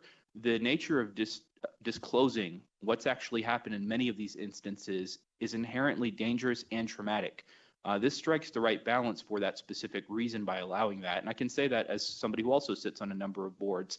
I don't know that I'd be inclined to do it, but I will say that if the organization permitted me to do that, and many of these organizations, as we know, are staffed by volunteers, it would be sufficient to do so. The court would take that into consideration, but prosecuting agencies will be notified, and our assessment and assumption would be that in at least a few of these instances that they might oppose some of these provisions. We're happy to continue to work with anyone that wants to make the language any tighter, but this, in fact, is the intent of the bill. It's to make sure that victims of human trafficking have a second chance at their life again, and not forcing them to languish in Nevada prisons or incarceration settings because their own status as victims. So with that, we did want to thank you all. We very much appreciate this and happy to answer any questions after this hearing. We'll go ahead and set up time if anybody should have any. Feel free to reach out to our office. And again, thank you. Tia Smith, just really quickly, thank you all again for hearing this bill and for your careful consideration of this issue. And thank you so much for your presentation. I'll now close the hearing on AB 488. That concludes our hearings for this afternoon, and I will move into public comment. Anybody wishing to give public comment in person is invited forward now to do so. I don't see anybody coming forward in Carson City or Las Vegas, so we'll go to the phones, please, for public comment. If you would like to provide public comment, please press star 9 now to take your place in the queue.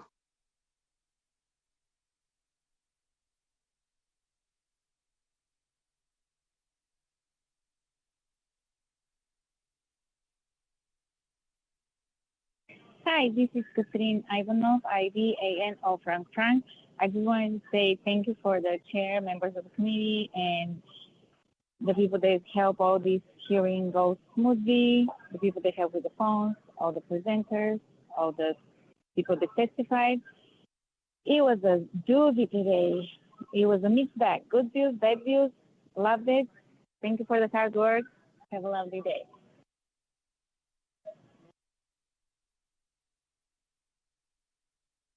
Chair, there are no other callers wishing to provide public comment. All right, then that brings us to the conclusion of our meeting for today.